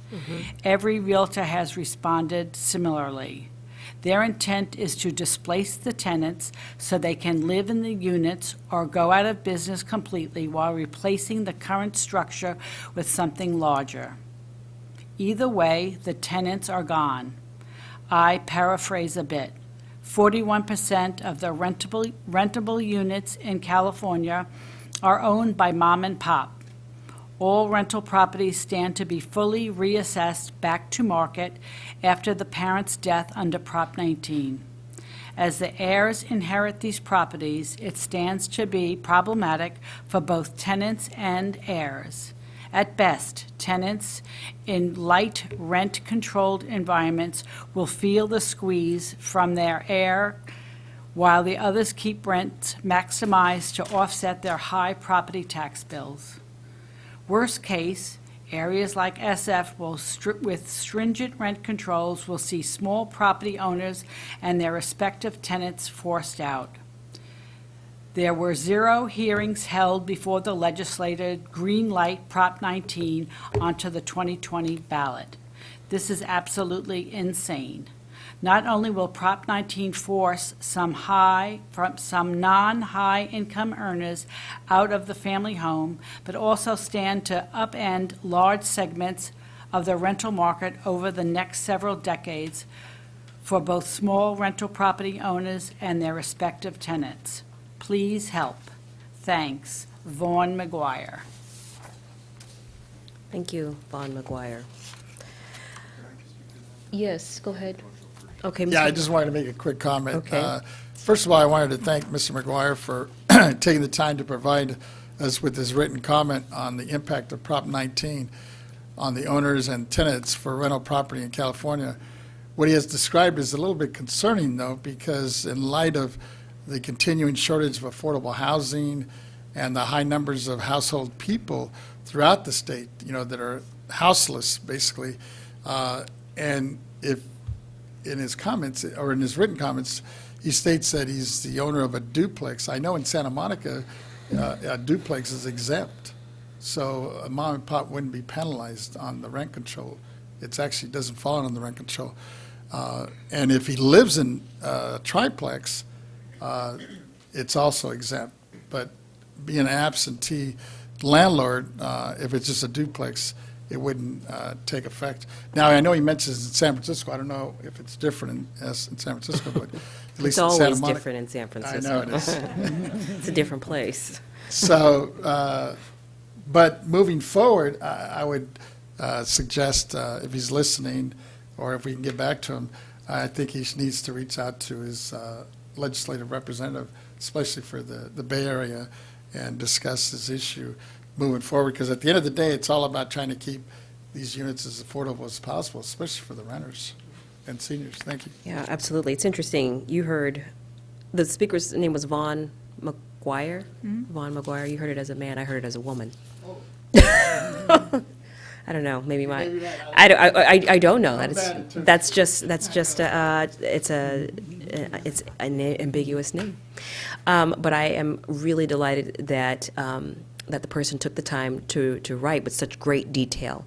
And this is exactly why we keep items like this on the agenda, so that we can receive this ongoing feedback and be aware as it continues to inform us as we live with this, this legislation and the implementation of it. So I have no further comments. I think Senator Gaines had something to share. Yeah, thank you. I really appreciate the constituents' comments, and there was a fix moving forward. I know that the Howard Jarvis Taxpayers Association was gathering signatures for an initiative that would implement, I think it was Prop 58 and 130, but basically it was addressing this aspect of the parent-child, grandparent-grandchild exemption and putting it back into place. Prop 19 is, the good aspect of Prop 19 is that you have this ability for the base year value transfer to any county in the state, which is 6 times if you're married. Is that right? That's right, yeah. So that's really good, but the impact that this parent-child issue has been dramatic, and I'm glad that the constituent raised this issue, because I hadn't really even contemplated, well, what happens in a rent-controlled scenario where the rents are held at a certain price, but the taxes are going up and forcing the sale of that property. So it does need to be fixed, either legislatively or through an initiative. And I think Member Vasquez is correct. He needs to speak to his elected official that represents him in the legislature, and we'll see if anything else moves forward. But thank you. Thank you. I think that completes this portion of our agenda. Let's continue. The next item is M2A, Public Policy Hearings, Impact of Public Calamities on Property Tax Administration, County Boards of Equalization, Assessment Appeal Boards, AAB Remote Hearings, follow-up on consensus items needing additional guidance regarding remote AAB hearings. This matter will be presented by Chair Cohn and Mr. Vasquez. Well, not much to report out here either. I'll defer to you, Mr. Vasquez. Yes, the only thing I would just mention is that more for the members, and if there's anybody on the line that wishes to chime in, I don't know if we have anybody, especially from our stakeholders, but I just wanted to thank folks in the past, especially that have participated with us, our partners on this. And I think it's important to ensure that everyone has the opportunity to bring to our attention any items that may need additional guidance in the future. This will give us a list, hopefully, to work on as we move forward on this particular issue. But like Chair Cohen mentioned earlier, it's pretty much an item that we're continually listing on our agenda. So it gives the opportunity not only for the members, but also the public and any of our stakeholders or partners who wish to chime in. I don't know if we have any written comments on this or anybody on the line who wishes to chime in. Let's go to the public comment line. We have not received a request for any in-person speaker, and no written comments on this item have been received, but we will go to the AT&T moderator. AT&T moderator, please let us know if there's anyone on the line who would like to make a public comment regarding this item. And once again, to make comment by phone, press 10 at this time.